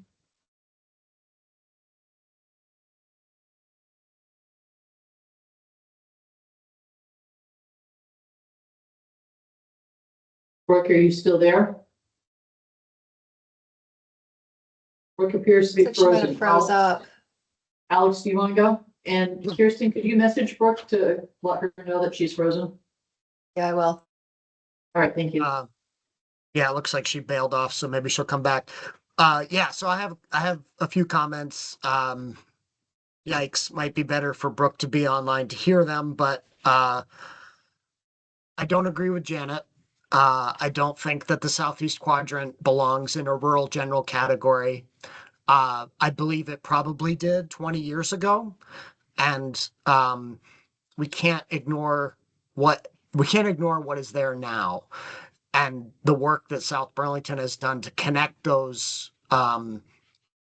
areas to the rest of the community. And so, like I said, I don't agree with Janet. I think that the Southeast Quadrant, as the city and the regional plan has mapped it, belongs. It is a place that the region wants to grow into further, and it is a place where the regional plans ambition to put 90% of new housing growth. That's part of where that should happen in my mind. And if we were to require it to be something else, like a rural general category, it would no longer be the receiving area for the county's very ambitious housing targets. So I agree with Paul and the Regional Planning Commission that it belongs there. And I do think that the presence of those very large residential neighborhoods, combined with the pedestrian access that exists and the city's work over the years to make sure that there are connections between those neighborhoods, especially in the east-west directions, not just north-south along Dorset and Spear and Route 116, creates the network that makes me more comfortable placing the bulk of the Southeast Quadrant in a planned growth area, even though it is a very long ways from the southernmost portion to the downtown center. But I think there's a substantive difference between the concerns that I raised with Shelburne's PGA, at least the northeast portion of it along Spear Street, and the 3+ mile distance to their center, and these areas in the South Burlington PGA, which have a similar distance, but are way more robust in terms of pedestrian walkability and connectivity, and frankly, are way more robust in terms of the amount of residential development that is already there. There are very large developments in the Southeast Quadrant that sort of are driving this. And whether we agree or don't agree with the history of those being placed there, 20+ years ago, they are there today. And so that's a long-winded way of saying I kind of like to change the basic language in the memo to say that to be more positive about South Burlington's PGA, particularly the Southeast Quadrant. All right. So in other words, would that be under the advisory recommendations or the description, Alex? No, it would be a change to the sentence before the advisory recommendations, which says the board cannot determine that the proposed South Burlington PGA meets the requirements. I'd be interested in changing that substantially to say that that portions of the South Burlington PGA do meet the requirements and that we would like more information on certain areas and then detail them, the Southeast Quadrant not being one of those for me. But I don't know that I may be alone on that though. So I'm interested to hear what Kirsten and Brooke and you, Sarah, have to say. Kirsten? So just quickly, first of all, thank you so much to South Burlington and the RPC for providing all of that great context. And I found it very compelling and relevant. And I think that it would remain appropriate to say that we need more information, and that's some of that is the very kind of information that as one board member I would find relevant and helpful. So I would support making a conclusion that says, the board cannot determine that portions of the proposed PGA meet the requirements. And then I think for the NRPC letter, we had some wording that went on to say, unless additional information is provided, and then we can provide the advisory and I don't completely have my head around which portions of these would be the most substantive in terms of highlighting these are the areas. I agree with what was just discussed about the southeast area, and I don't disagree with what Alex just identified as it being, less problematic, but perhaps we can take the time to look at the other three and discuss them if we can take the time. I think it's important. All right, Brooke, are you back with us? I am back, and I concur with Kirsten and Alex. All right, so the difficulty that you provided now is because we tried to take the large area that is the PGA and sort of split it up into different areas, but there are definitely clear areas. Is if we do want to change the wording to the board cannot determine that certain areas that meet the requirements, I think we should be as specific as we can be with what those areas are if we're saying that the remainder does. So can you guys help me out on that in terms of, I think we called out 3 areas under advisory recommendation, or 4 areas. If we could take a look at those areas under the advisory recommendation. Is the Southern Shelburne Road corridor area an area of concern that we find cannot be determined? Or is that an area that we don't have a problem? I continue to have questions and concerns about that portion of the PGA and continue to wonder why it is not more appropriately mapped as a transition infill area. Or maybe just the car dealership area. Sorry, that's a joke, but there's a lot of old suburban sprawl going on that portion of Shelburne Road with regard to commercial uses, and I'm not convinced that it functions properly as a planned growth area, but maybe I could be convinced with additional information or perspective that could come with the final application.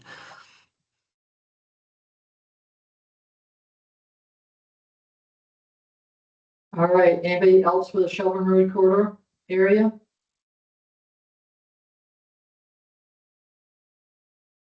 What about the east of the intersection of Wilson and Kennedy Drive?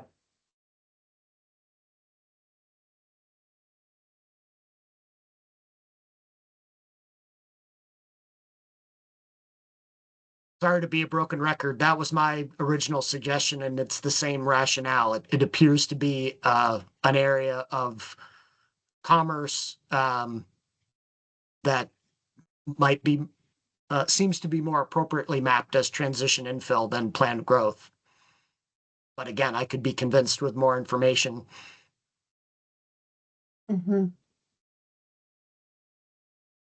Taylor, Newton. In terms of more information there, zoning information, plan information, bike path connectivity information. Alex, what are you looking for? Good question. Yes, the two instances that you just mentioned, would be helpful.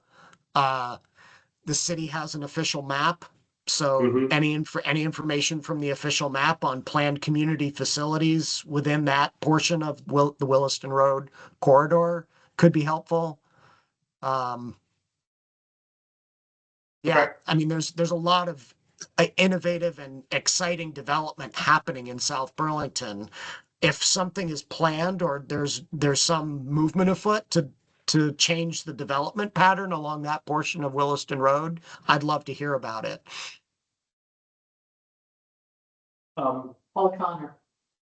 One question, well, I guess two questions. One, that's helpful to hear, Alex, that you'd be looking also for planned development. I think it is no secret that this is home to what has just been the state's first $1 billion IPO. So we are anticipating a lot happening in this part of the state and the city in the not too distant future. So this is, for those who are not familiar, this is where Vega is located.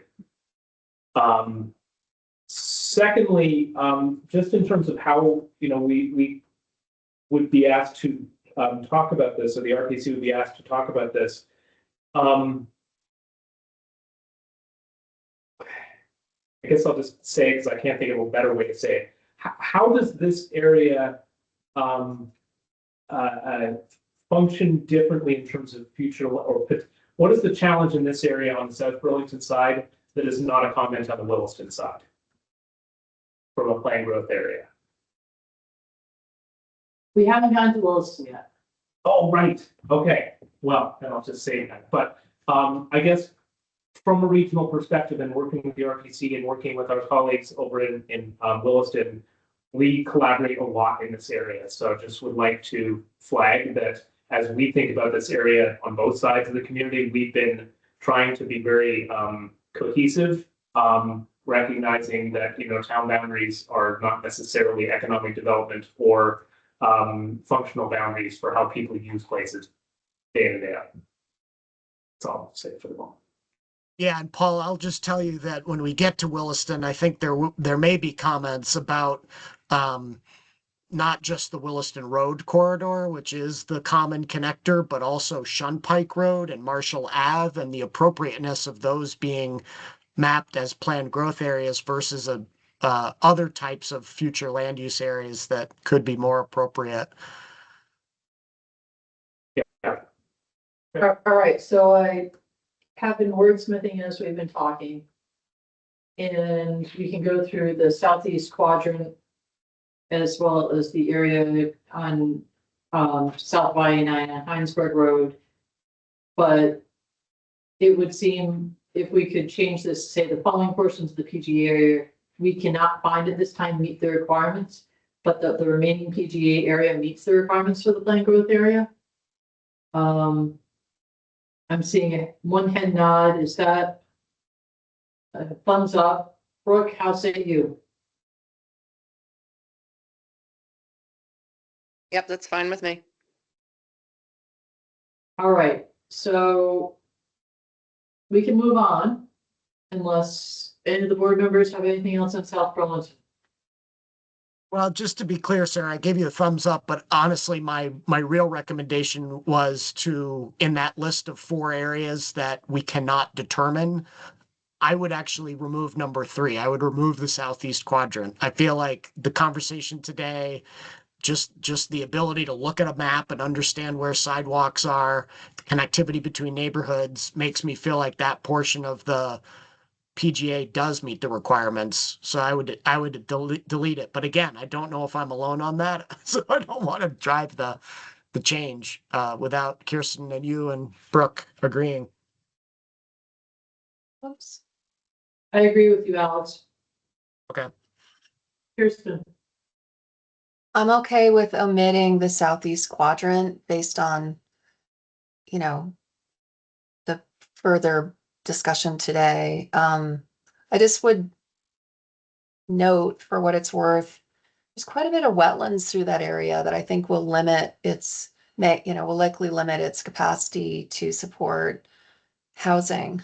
So, it'll be a limiting factor, more so than the other areas, but I'm just making that observation. I think there will be some of those challenges. Yeah, I'm fine with the recommendation that you've come up with. I don't know that under the advisory recommendation that we have to list them again. Like, might we just say additional information is requested to substantiate the suitability of the above referenced 3 portions of the PGA? Good catch, Kirsten. That simplifies it. I agree. I agree as well, Sarah. This is Brooke. All right, we had a light flicker here a little bit, so just a couple of minutes ago, maybe it's just me, maybe I'm flickering at this point. So So- just as a heads up to my fellow compatriots online. Yes, Kirsten. Can I make a suggestion that we just take like a 5 or 10 minute break, get up, walk around, grab a cup of coffee, do what we need to do, and then I feel like we'll be a little more recharged to, get to the end of this. I feel like So it's hard. Can I don't know if maybe others get would like through to take a break. Winooski before we do Williston, and we'll sort of do what we did last night. We'll circle back to Williston. And then we can Sure. finish out strong. Winooski? Did anybody have any issues on Winooski because we're saying that it meets it?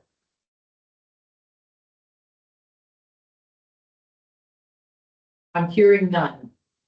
Any comments on Winooski in the room? Hearing none. Pete, can you throw up our intermission?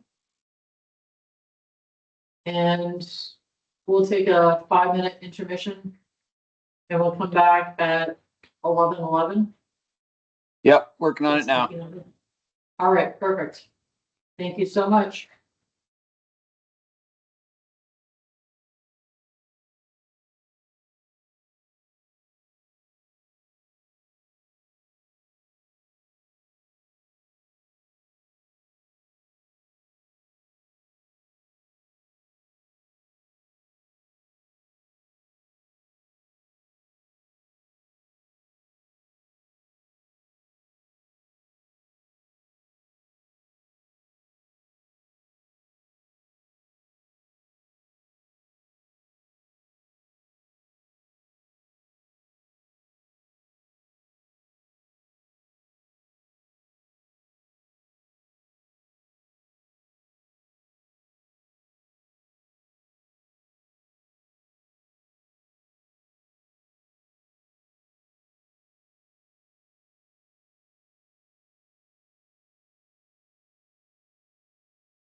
Boom, okay. Is everybody back yet? I don't see. We'll give one more minute for everybody to come back online, but it's 11:13, so we're past the 5 minutes.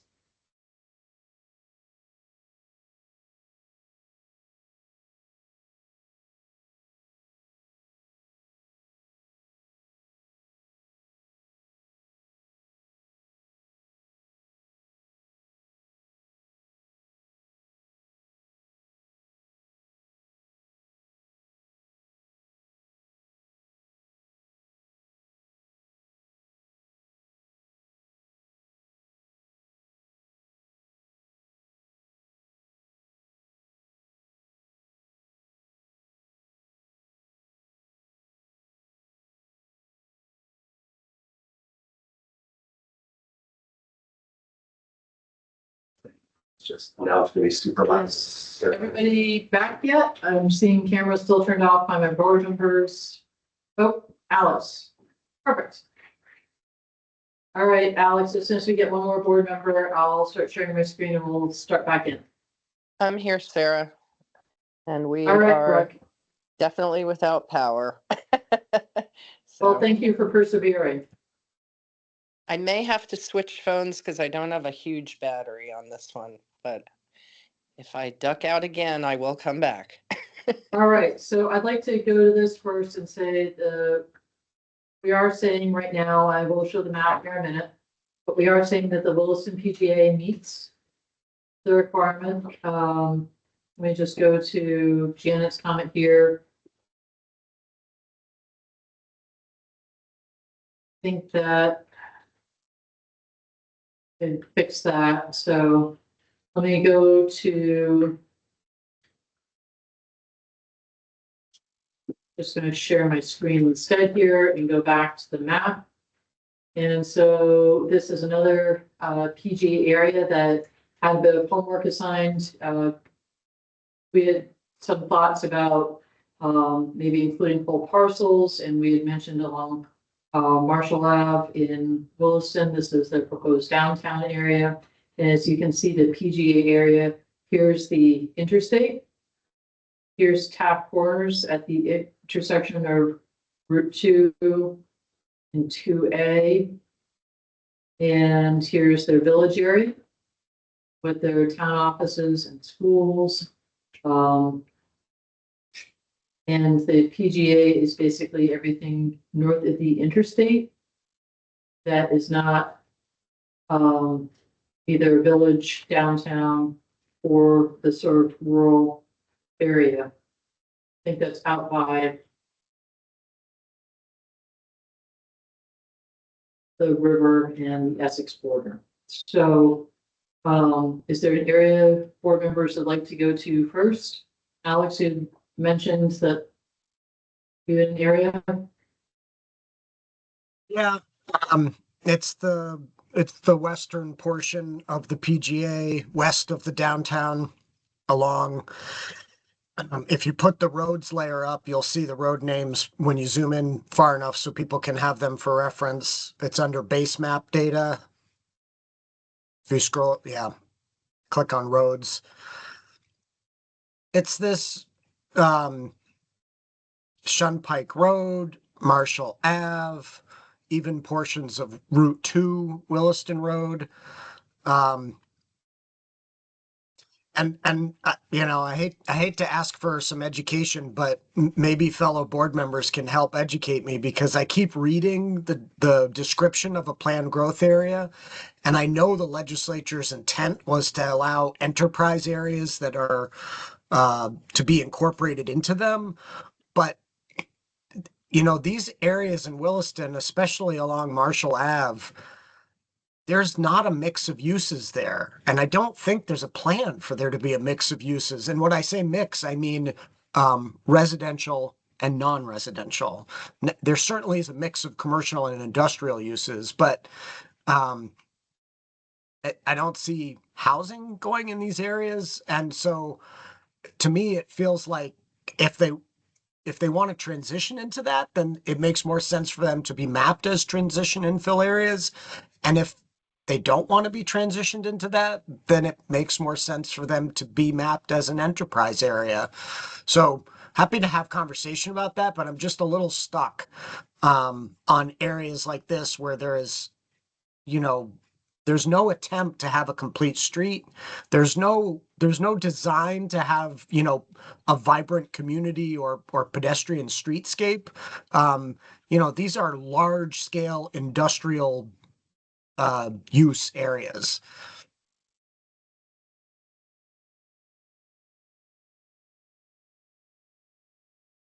Taylor? We've got sidewalks on South Brownell, on Marshall, and on part of Shunpike. We do have sidewalks. Alex, this kind of comes back to when we have a PGA, are we thinking about a total mix of uses within a very small geographic area, or are we thinking about a mix of uses over a broad geographic area that are interconnected to each other? We took the latter approach whereby, this area that has jobs, this area that is industrial, is connected or will even be better connected in the future to that downtown center.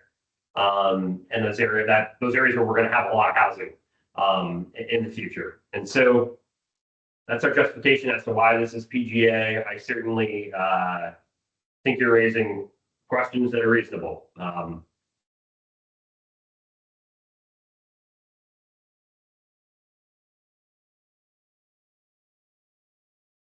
Any other board members?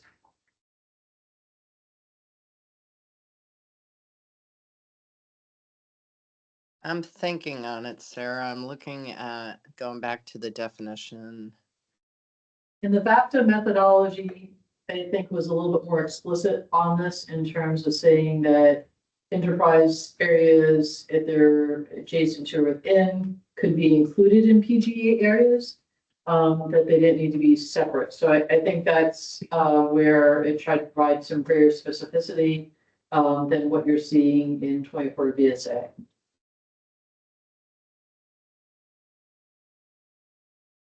So for me, in my review, I think that's what tipped some of this to being acceptable PGA area. And also, as you take a look at the map, there is within larger areas some interspersed residential.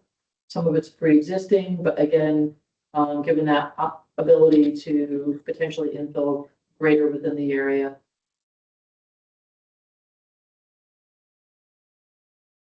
We do have language, Alex. I'll point out this in 12B, the definition of planned growth areas. It says these areas should generally meet the smart growth principles definition in chapter 139 of this title and the following criteria. So then they go to the more specific requirements, but we do have some general language again. That is, I think the message is that it's not strict compliance. Yep. And I'm not going to fall on my sword. Again, I was interested in the conversation. I would note, though, that in the following criteria list, letter V or Roman numeral V says the municipal plan indicates that this area is intended for high density residential and mixed use development. And Taylor, can you illuminate me about whether the Williston plan calls for high density residential and mixed use development in the areas that we were just discussing that I'm having concerns about?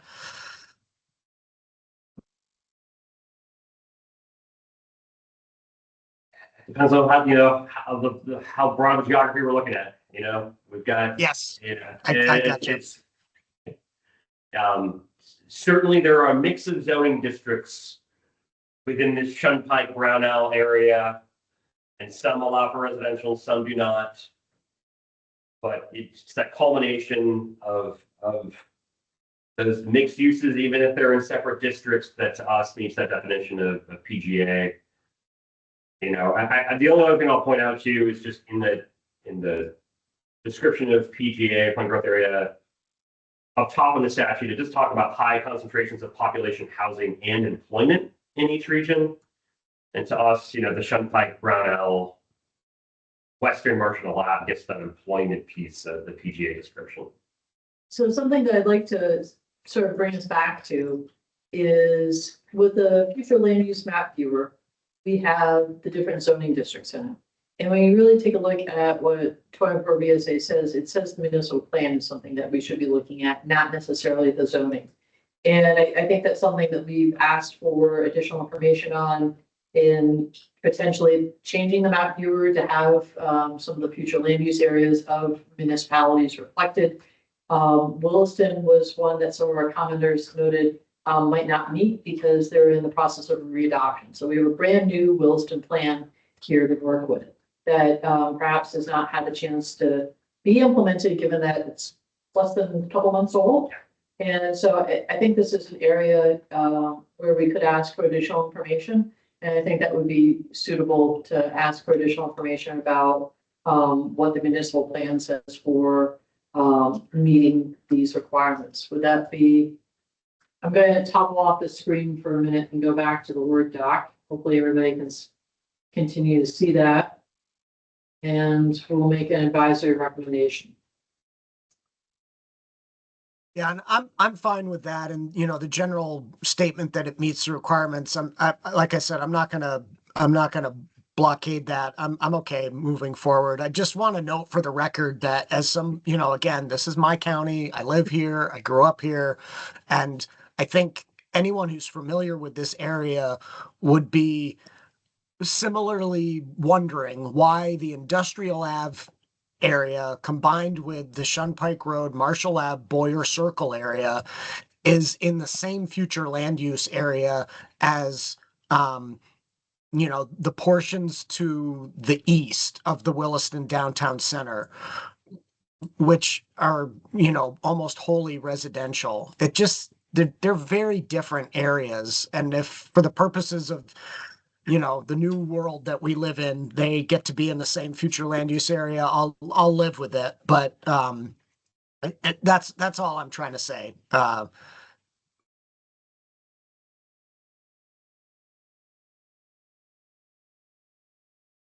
Kirsten. No, I think we should ask for more information. I am familiar with this area and it definitely is more commercial, industrial, and I understand what the RPC is saying as far as the different zoning districts and looking at them holistically. But I think there should be more information provided. I also, they're the complete streets and pedestrian connectivity element. I was studying the bike route information. I mean, there is some elements of connectivity from this area for certain modes of transit, but I think I would support asking for more information as a requirement. But if that's not the majority board perspective, then we can do it as advisory. So I did add an advisory recommendation. People are seeing that on the screen. Kirsten, you still have your hand? Oh, okay. Brooke, I'm not sure if you're working off a small screen, would you like me to read what I've written? No, I'm able to make it bigger on my touchscreen phone.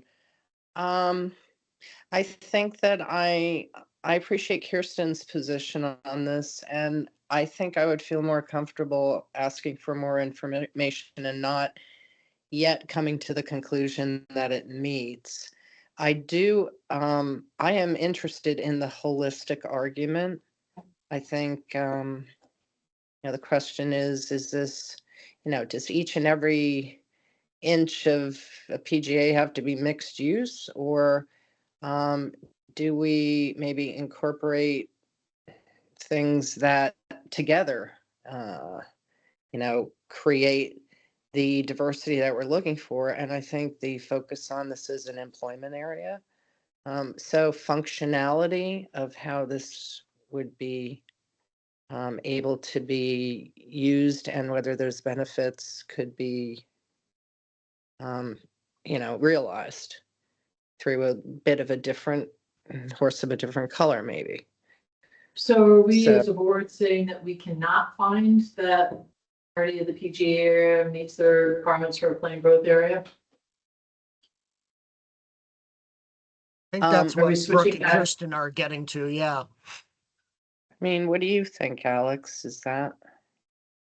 Well, as I you can mean- tell, I'm a little conflicted, but yeah, I think it would make more sense to say that we cannot determine that the following portions of the, just like you're doing, Sarah, yeah, grab the South Burlington language, add it here to Williston and clarify that the portion, at least my portion that I would like more information on is the eastern portion of the, sorry, not eastern, western portion of the PGA in the areas of Industrial Ave, Shunpike Road, Marshall Ave.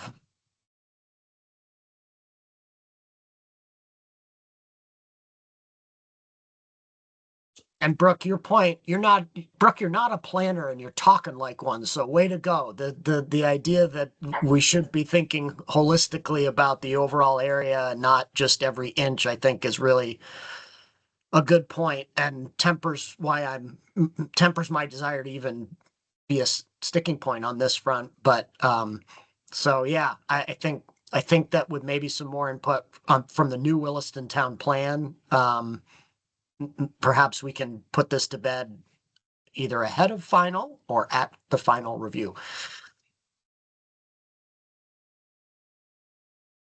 I agree.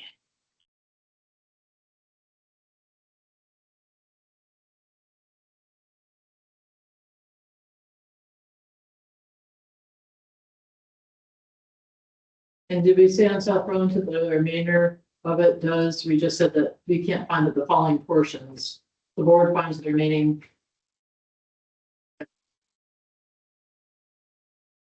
Yeah, I'm happy to throw in that positive statement for Williston as well. Okay. Anything else on Williston from board members? Anything else from anyone in the room? All right, we will continue on to our village areas. Sarah, were you leaving that being called advisory, or is that how we're couching it? So that's how we did it on South Burlington, was we did advisory, so I left this also Gotcha. as advisory. Cool. Okay. All right, so village areas. We have them in 9 areas. Charlotte is the first one, the east and west village areas, and we have village areas around the village centers. Again, there's a conservation area that's bisected, and we're just asking for some consistency be considered, if at all possible, with mapping. I think that was the same that we had under the village center recommendation. Taylor. Yeah, I know it looks kind of dumb, but you know, if land is conserved in perpetuity, it's going to show as rural conservation. That's why it's showing such here in East Carolina in particular. Do you want me to show the map? Alex, nope, not right now. I think we can talk theoreticals, but Alex? So my point was not going to be on this specific one, but rather that it seems like the format of the document shifts when we get to village areas. We are no longer making declarative statements about whether the area meets the requirements or doesn't. So I think we need to Yeah, add that in ahead of the advisory recommendation for Charlotte and all the other yeah. communities in here. We need to add that same declarative, you meet the requirements for a village area or you don't. And I have no issues with Charlotte. I get it's a little squirrely, but I don't have any issues.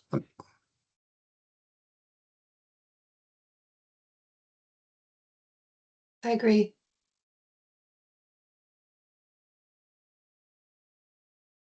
You can move on.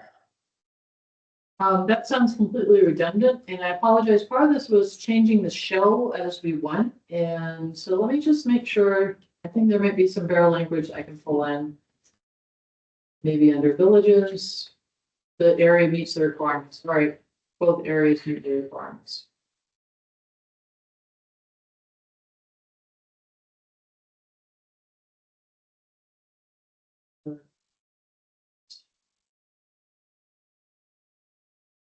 meet the requirements of the village area. All right.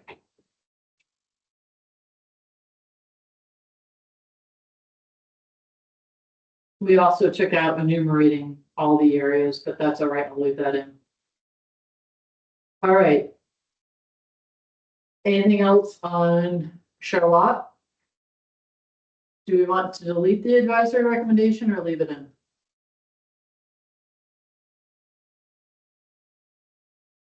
I'm hearing silence from my board members, so maybe we'll leave it in and we can come back to it. Colchester, I believe we are saying each of the areas meet the requirements for a village area. And we're advising that the village centers should be evaluated for an increase in size, or the area partially changed to transition. Just, I think we talked about some of this with some of the concerns that we had around some of the village centers, maybe not being village centers. So. Yeah, so do we need this advisory recommendation? It seems like an advisory recommendation for the village center FLU, not the village area FLU. And if we've already spoke to that, maybe we could just delete this one. Okay. Let me just see what Janet had for. All right. Anything else on Colchester? Essex. Kirsten. Yeah, so the Colchester village areas are quite expansive.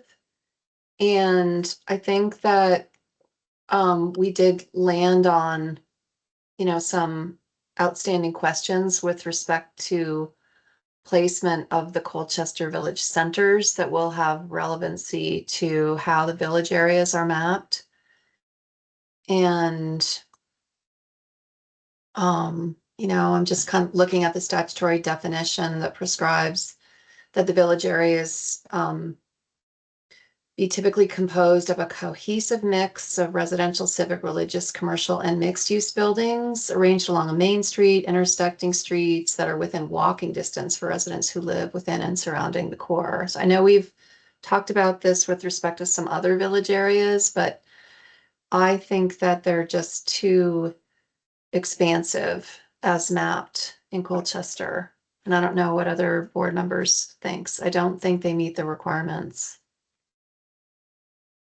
Are there specific ones, Kirsten? Because Colchester, as we discussed, is so spread out with multiple centers that I'm not sure if the village areas you're concerned about are the ones near the downtown or So I which think ones just- do you mean? I think just before we sort of expand upon this, I think what Allison mentioned is there's additional homework assigned for the village centers themselves. There are 5 of them, 2 of which we said that we could not determine, and we're asking for additional information, and this is sort of the compounding homework. And so I think where Alex was saying to remove the comment because we sort of hit some of this under the village centers themselves. I'm fine putting the comment back in and leaving it as advisory because it sort of points to that other portion of homework. But Kirsten, is there something beyond this advisory recommendation?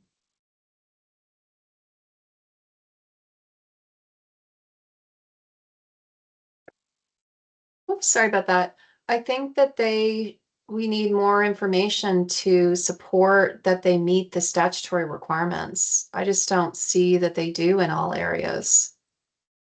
Like some of the, particularly where you get into the areas that are more distant from the village centers as currently mapped.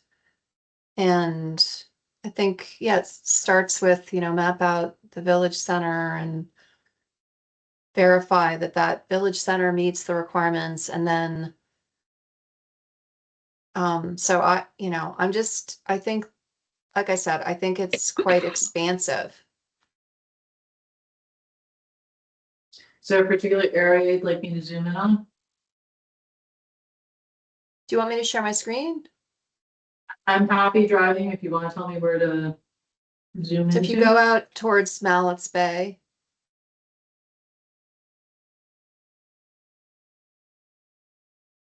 those more distant areas to the north and to the west, for example. So this is Marble Island here, Mm-hmm. and then out at the point. Yeah, and I wouldn't disagree with Kirsten with regard to the point. That seems to be a bit of a stretch. I do feel like that cluster of streets, where the major intersection is, on your way out to the point, like that, there's a lot of neighborhood and village, in my mind, village area happening. If you were to pan a little bit to the left, Sarah. Yeah, And this that, is Airport Park here in green, and the bike path comes through here Yep. along Holy Cross Road out to the point and then connects up to the causeway. yeah, and I'm just talking about the intersection to the east of Airport Park. That set of neighborhoods there is connected and, you know, feels like a village area to me, feels like it meets the statutory requirements. But to Kirsten's point, that the portion that extends along the lakeshore, further to the west seems odd. And where you are now, Marble Island, seems odd to me. It doesn't really track as a village area. And I don't know, Taylor, maybe Colchester has it in their plan that their Marble Island's going to turn into a much larger set of neighborhoods. That, but So, yeah, let's do the Bay first, you know, that set of neighborhoods, I agree with Alex, you know, we'll provide additional information about where we have sidewalks and bike ped infrastructure. This is where I grew up and where I still drive to daycare every day. There's people walking and biking all the time throughout this entire area. I feel really confident about it. Even getting to the west, Alex, kind of towards Broad Lake Road, you know, where we're pretty close. I can't remember distance to Airport Park. We still have village area where we have pretty easy access to the bike path. When we get further out, we did have a transition to rural area when we get very down on the end of the point, way out. And a lot of that's leased land, a lot of those are camps anyways. There's some year rounds, but not a ton. Marble Island. Marble Island's really tricky. There is water service all the way out to the end of Marble Island. There is a lack of sidewalk all the way out there. There is some walking paths once you're all the way out where the former golf course is redeveloped. To me, I have like similar equity concerns to the SEQ of like, this is a pretty high income area. They have water infrastructure, at least within there. There is some infrastructure. I got to go look at the Colchester capital budget to see what else is planned. But I have equity concerns about excluding that from a village area. yeah, and I have concerns in including it and having it become tier 1B and allowing, I don't know how to say this in a politically correct way, allowing well-resourced individuals to do small scale development without any Act 250 oversight. Because they happen to be in a village area that will never become a densely settled neighborhood, per your concern about equity issues. So there's a little bit of a yin and yang there, Taylor, about whether, Yep. you know, being in a village area is a positive equity, you know, a way to solve an equity issue or a way to simply, you know, continue it through the lack of Act 250 review. Yep, tough topography here too. You know, you see those large lots, and it's very, very hilly, very, very ledgy. Yeah, we'd be open to an advisory comment that perhaps at least part of Marble Island be changed to perhaps transition. We would understand that. You do have a whole bunch of historics or smaller lot, some multi-units within this area too on the road out to Marble Island. Within this area, and you do have some potential areas for infill within those areas. I think the other thing that came up in the comments was this was an area that, I think is problematic because it's served by decentralized wastewater. There's a large community system for Marble Island. It's one of the largest, I think, in Chittenden County, that has capacity, that perhaps would allow for some additional infill. You also have out at the very end of the point, a large lot that's not yet developed. You have Brown Ridge Camp over here, which still right now functions as a camp. Hopefully, I'm not sure where that will be, as camps become tougher to run. But there is some ability to infill. So I'm gonna stop sharing my screen for a minute and go back to wordsmithing. Oh, sorry, I didn't need to do that. I just need to toggle to my Word doc. Can I ask a question, Sarah? Yes. This is Brooke. I'm trying to understand what the distance is, because I'm trying to figure out if the area of Marble Island could be characterized under like the definition of the village areas. Because it talks about them being within walking distance for residents who live within and surrounding the core. I'm just trying to understand the how far away this is, even if it's oddly shaped or not really surrounding. So the problem that we run into is if we, as a board, already found that we cannot find on this village center area. But if you were to go out this way about a mile from the edge of that village center area, It's my, so it's, but we have a problem with this village center area, so will that continue to exist? right. Well, yeah, and Here's- my measurements are it's actually more than a mile if you follow the road, assuming that's how someone would walk from, out. Yeah, it's over a mile walking from towards the end of the road on Marble Island back to the main road. Yeah, we're not flying like the crows. Right. Right. And I didn't grow up there like Taylor, but I used to live on Marble Island briefly, and it's a beautiful spot, but boy, it doesn't really feel connected to a system of main streets and all that jazz. It's its own place. Kirsten, Oh, sorry, I didn't realize you still had my hand up. I think I was gonna offer to provide the distance. I've already said what I think about this area, so. all right, so my question to the board is, I'm hearing on Marble Island some reservations. Are there any other areas that we want to call out as having reservations on? Or do I have, besides, do I use Marble Island as an example of where we need additional information about walkability? Well, I think Kirsten's comment was more global than just the Marble Island area. And now that she's raised it and she's forcing me to look harder. The other one that I have some concern about in that same regard is the area along Route 2A from the Essex town line into the village center of Colchester where the municipal offices are and the library. That section of 2A.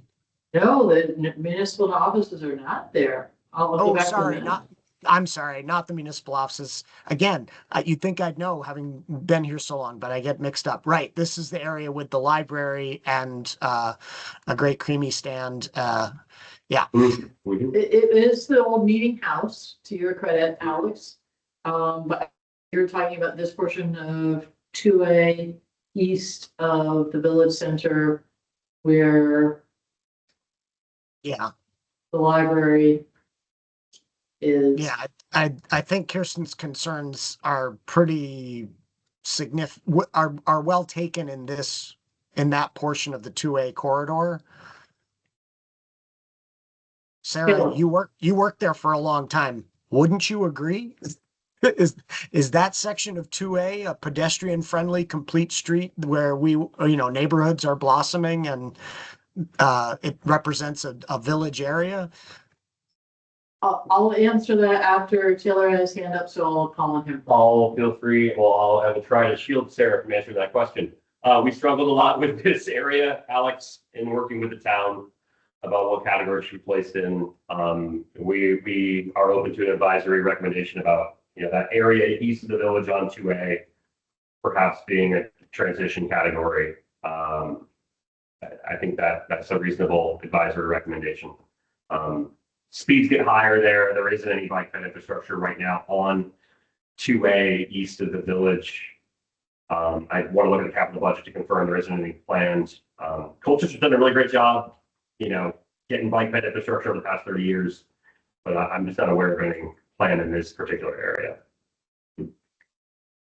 Yeah, and it's substantially constrained in certain portions, and far be it for me as a planner to speak like an engineer who, engineers can solve any problem, right? But maybe transition infill is more appropriate.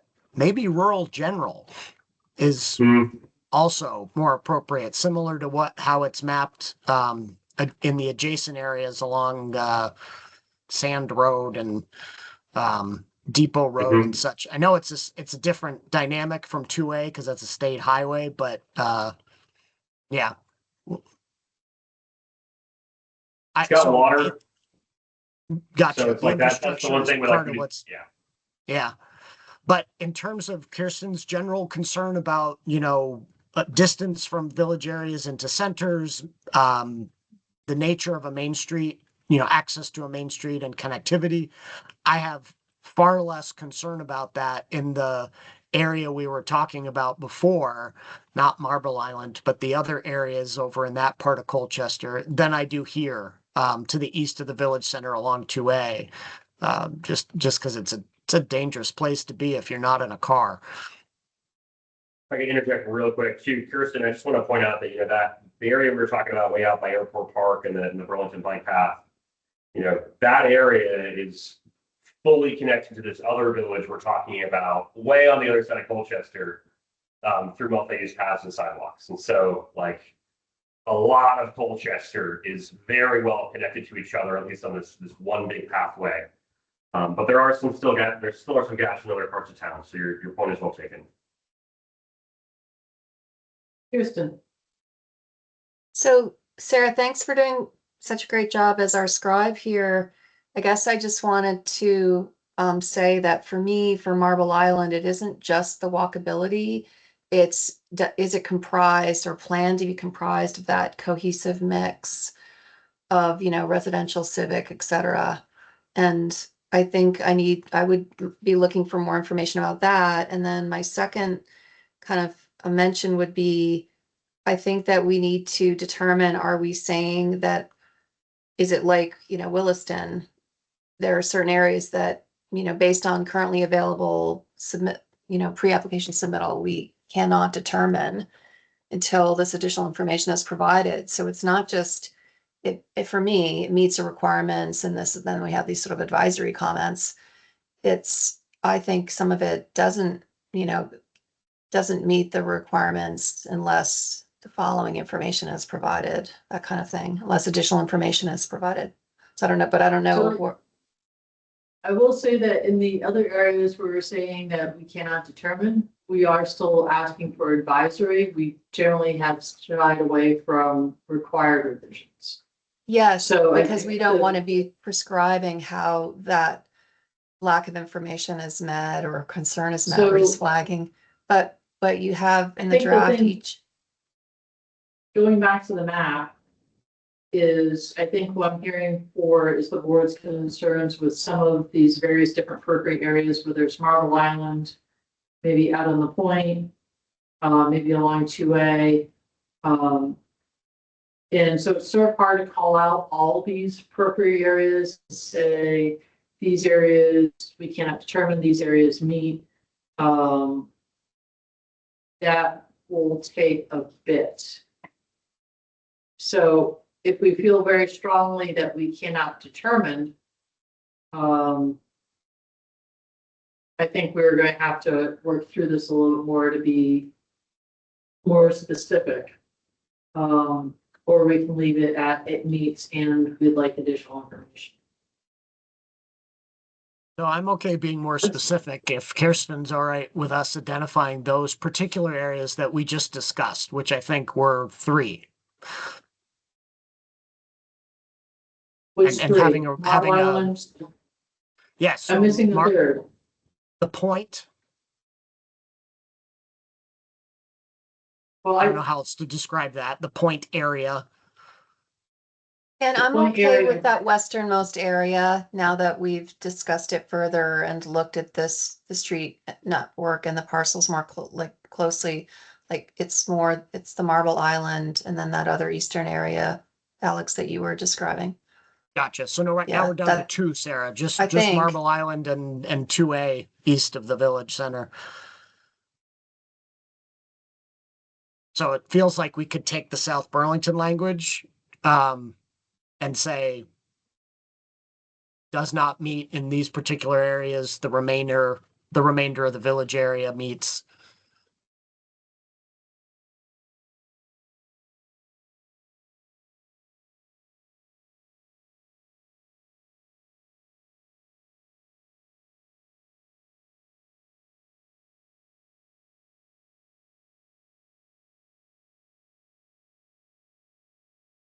Um,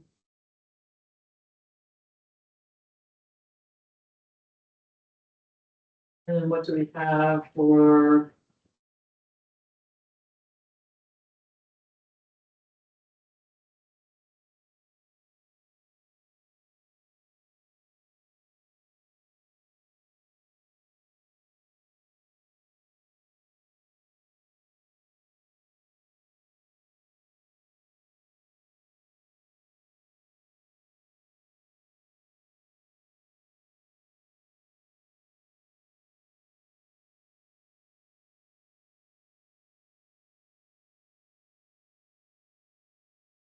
All right, the gale force winds and torrents of rain have picked up here in Essex. So we're still staying strong right now, but and my autosave is on. However, are people okay with that language saying that they cannot determine that the following portions of the areas meet the requirements for a village area? 1, Marble Island, and 2, Route 2 east of the village center. And with the advisory comment that additional information is provided about the periphery of these areas, suggesting walkability, cohesive mix of uses. I'm good. All right, heading Thank on you. to Brooke. Yep, good. All right, fantastic. Well, there's nothing else from anybody else in the room. We'll move on to Essex. I will note that we're 4 minutes away from the time, but I really would like to try and get through the remainder that we have, so hopefully we can do so efficiently. We are saying that Essex meets the requirements for the village area. I'm saying a thumbs up from Alex. Anything from Brooke or Kirsten? A thumbs up from Kirsten. Brooke, if you have your thumbs up, you'll have to audibly state so. Thumbs up. Fantastic. We did have an advisory recommendation for them. Very Yeah. quickly, Yes, it's just those areas that are mapped as village areas and not PGA are areas that are just served by water and not wastewater. That's why they're different, but we can take that advisory. Or just wastewater and no water. That's true. We had a couple of ones like that too. But we can- part of that gets to the fire requirements that we need to refine our mapping of that infrastructure Yeah. for all of Chittenden County, Yeah. so absolutely. All right, so we're finding that that meets the area. We'll move on to Heinsberg, and we are also finding that the area meets. The advisory recommendation, provide additional information as to why it's best suited to the village area and not to plan growth for rural areas. Again, giving some other options for consideration, but not requiring. Any other questions or comments on Heinsberg? Caleb? Again, just water serving those village areas, not water and wastewater. That's why they're different, but we will take that advisory recommendation. All right.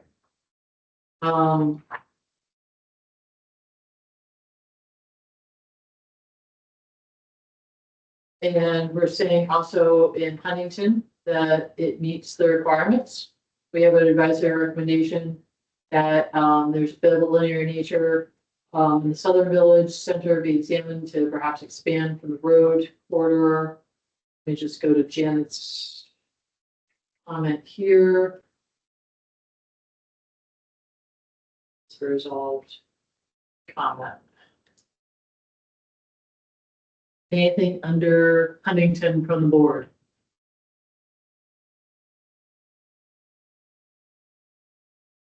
All right, hearing none, anything from anyone in the room? Taylor? Very quickly, Kate's working on town plan update on Huntington right now. We expect that they will be looking into future land use areas, so we appreciate the advisory recommendation. I imagine we might have changes in a couple years. All right. We'll move on to Jericho. And we're saying that the proposed village areas surround each of the village centers.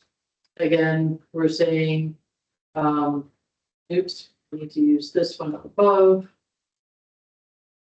We're saying that each one of the areas meet their requirements for a village area with the advisory recommendation about the same thing, consider transition and infill for the periphery of the centers, as there is in relation to the centers and the village areas, a sort of long extended area that might want to be considered for transition or infill at the periphery. Any questions, thoughts from the board?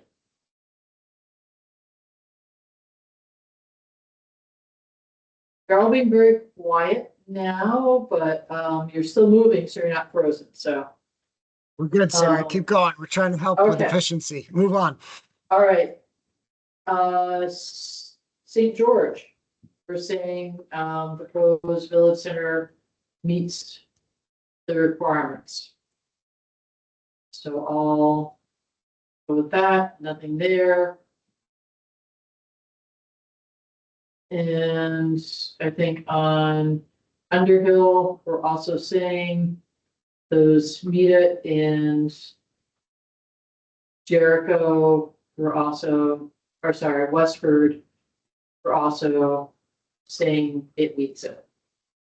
Anything on any of the village areas before we move on to transition or infill? All right, moving on. Transition infill. These areas appear to meet the statutory requirements for transition or infills. We're saying that above, we're sort of a summative way. And we're saying advisory recommendations in Heinsberg, the high school and surrounding areas are proposed to be transitioned and not planned growth, yet are also within a served area and suitable distance of the village center, and those might want to be considered for planned growth. Kirsten? I apologize. I do have a planned growth area question that I'd like to go back to. And I know this is taking longer than everyone wants. I'm Planned happy to growth stay area? longer. Yeah, I'm sorry. Not All right, planned. I'd like to hold Violet, I'm that so- then. We're almost at the end, and then we can go back to different areas, but, Yeah, it's Um, actually, I said planned growth area. I actually meant village area. okay, village area. And I'm happy to stay. I don't know what others' availability and schedule is, but I'm happy to stay as long as it takes to get to the end here. Okay. What's your village area comment? Okay, well, it's really quickly. I just wanted to show, can I share screen quickly? Sure. Okay. Just kind of illustrating this area of the Jericho proposed village area over here is somewhat distant from the center. And I just was wondering if, you know, it looks to be all rural residential over here. Could you tell me more about, you know, what's the plan for this area? So I think what I'd like to do is I'll go back to sharing my screen. Yep. And I think what we had under Jericho was just that periphery, maybe that wasn't Jericho.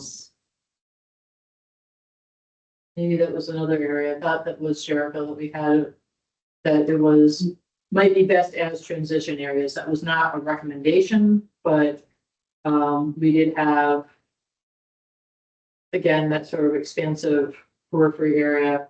Some of that might want to be something else. Oh, wait, we did have consider advisory transition info for the periphery. We could change that to also include rural if you wanted, Kirsten. Yeah, I'm just not sure it really meets the requirements to include all of that, but I'm interested in more information. I just don't know if anyone else, because we're saying, it meets the requirements.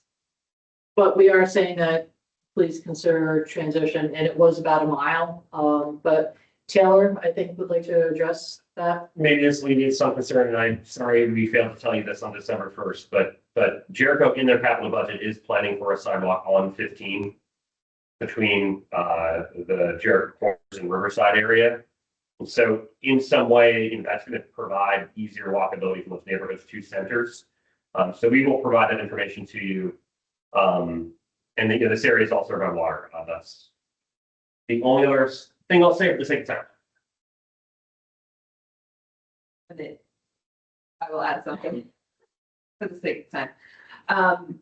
There was discussion about this with a local 181 mapping committee and CCRPC staff, and they gave some deliberation to this. It is outside the half-mile buffer, and because of the water service, because they have this multi-use path, they have selected it. So it's a pretty intentional decision. Those were some of the reasons. So underscoring what Taylor said and adding a little about the discussion. Anything else on the board on Jericho? We'll leave this as an advisory and ask for additional information as part of the final. Well, as written, we're saying it meets the requirements, so we're not asking for more information. It's just advisory. Like, we're not requiring further submittals, and I'm just one board member who's saying that I would like more information for this area. But I don't know if others do or don't. So If I everyone's think you're saying comfortable more with. than that, just to put a finer point on it. I think what you're saying is it does not meet and it's required to provide additional information. So in other words, Well, that would not just- advisory. That would just be my own assessment of those more peripheral areas. I don't see that they do, but open to considering additional information if the RPC would like to provide more information in support of why it should be included in the village area. Along similar to the, what's contained within the advisory recommendation. So All right, I feel like we've addressed your concern in the comments, but I'm willing to hear from any other board members before we move on. Hearing none, I'm going to keep on moving. Hang on. I'm sorry. I was trying to unmute. I've been trying to get a power source for my phone. So I have been trying to listen for the last 2 minutes, but I didn't understand if Alex had a position on this one. So I was wondering if he could. Yeah, I hear what Kirsten is saying, and but I feel like Jericho is an outer ring Chittenden County community in which the presence of sidewalks, for example, on some of these roads is maybe less of an issue. And holy cow, these are substantial residential neighborhoods that are adjacent to their elementary school. And I think the idea that there's capital planning happening to address the larger, more important connection along Route 15 is enough for me to feel like it does meet the requirements, even if we do want some advisory information, rather than rather than tipping the scale into it does not meet the requirement and we need more information. But I acknowledge, Kirsten, that I acknowledge your point, and it, again, it's another example of sort of a difficult place in Chittenden County is with regard to these FLUs. And is this village area or is this rural general? It's very much on the cusp, but all things being equal with water service and proximity and capital budgeting Soils. happening. Okay, And I Thank feel the you. same as Alex. I feel like Jericho has undertaken recently some, real effort in terms of infill development too. And so I think what their look ahead is and what they're planning for is, additional infill within these areas, sort of around their village areas. And, so I'm fine with also leaving an advisory. Or does that help? Yeah, okay.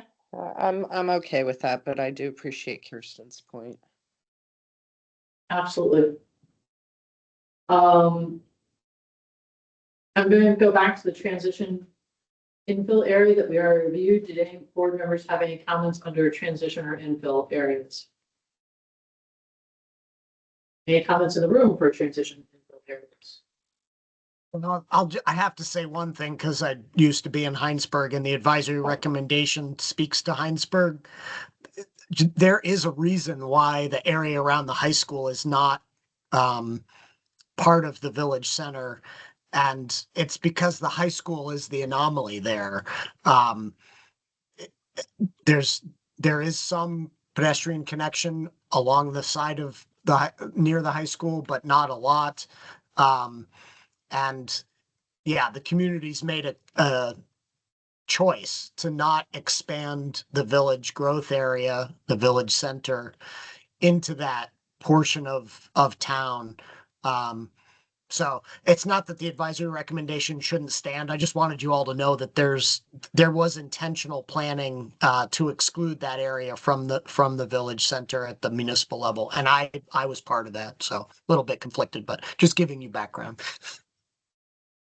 Kirsten, I'm just looking at the bold conclusory, if that's the right word, statement. These areas appear to meet. I think we should just say these areas meet the standards for transition infill, like not appear to meet. That would be more consistent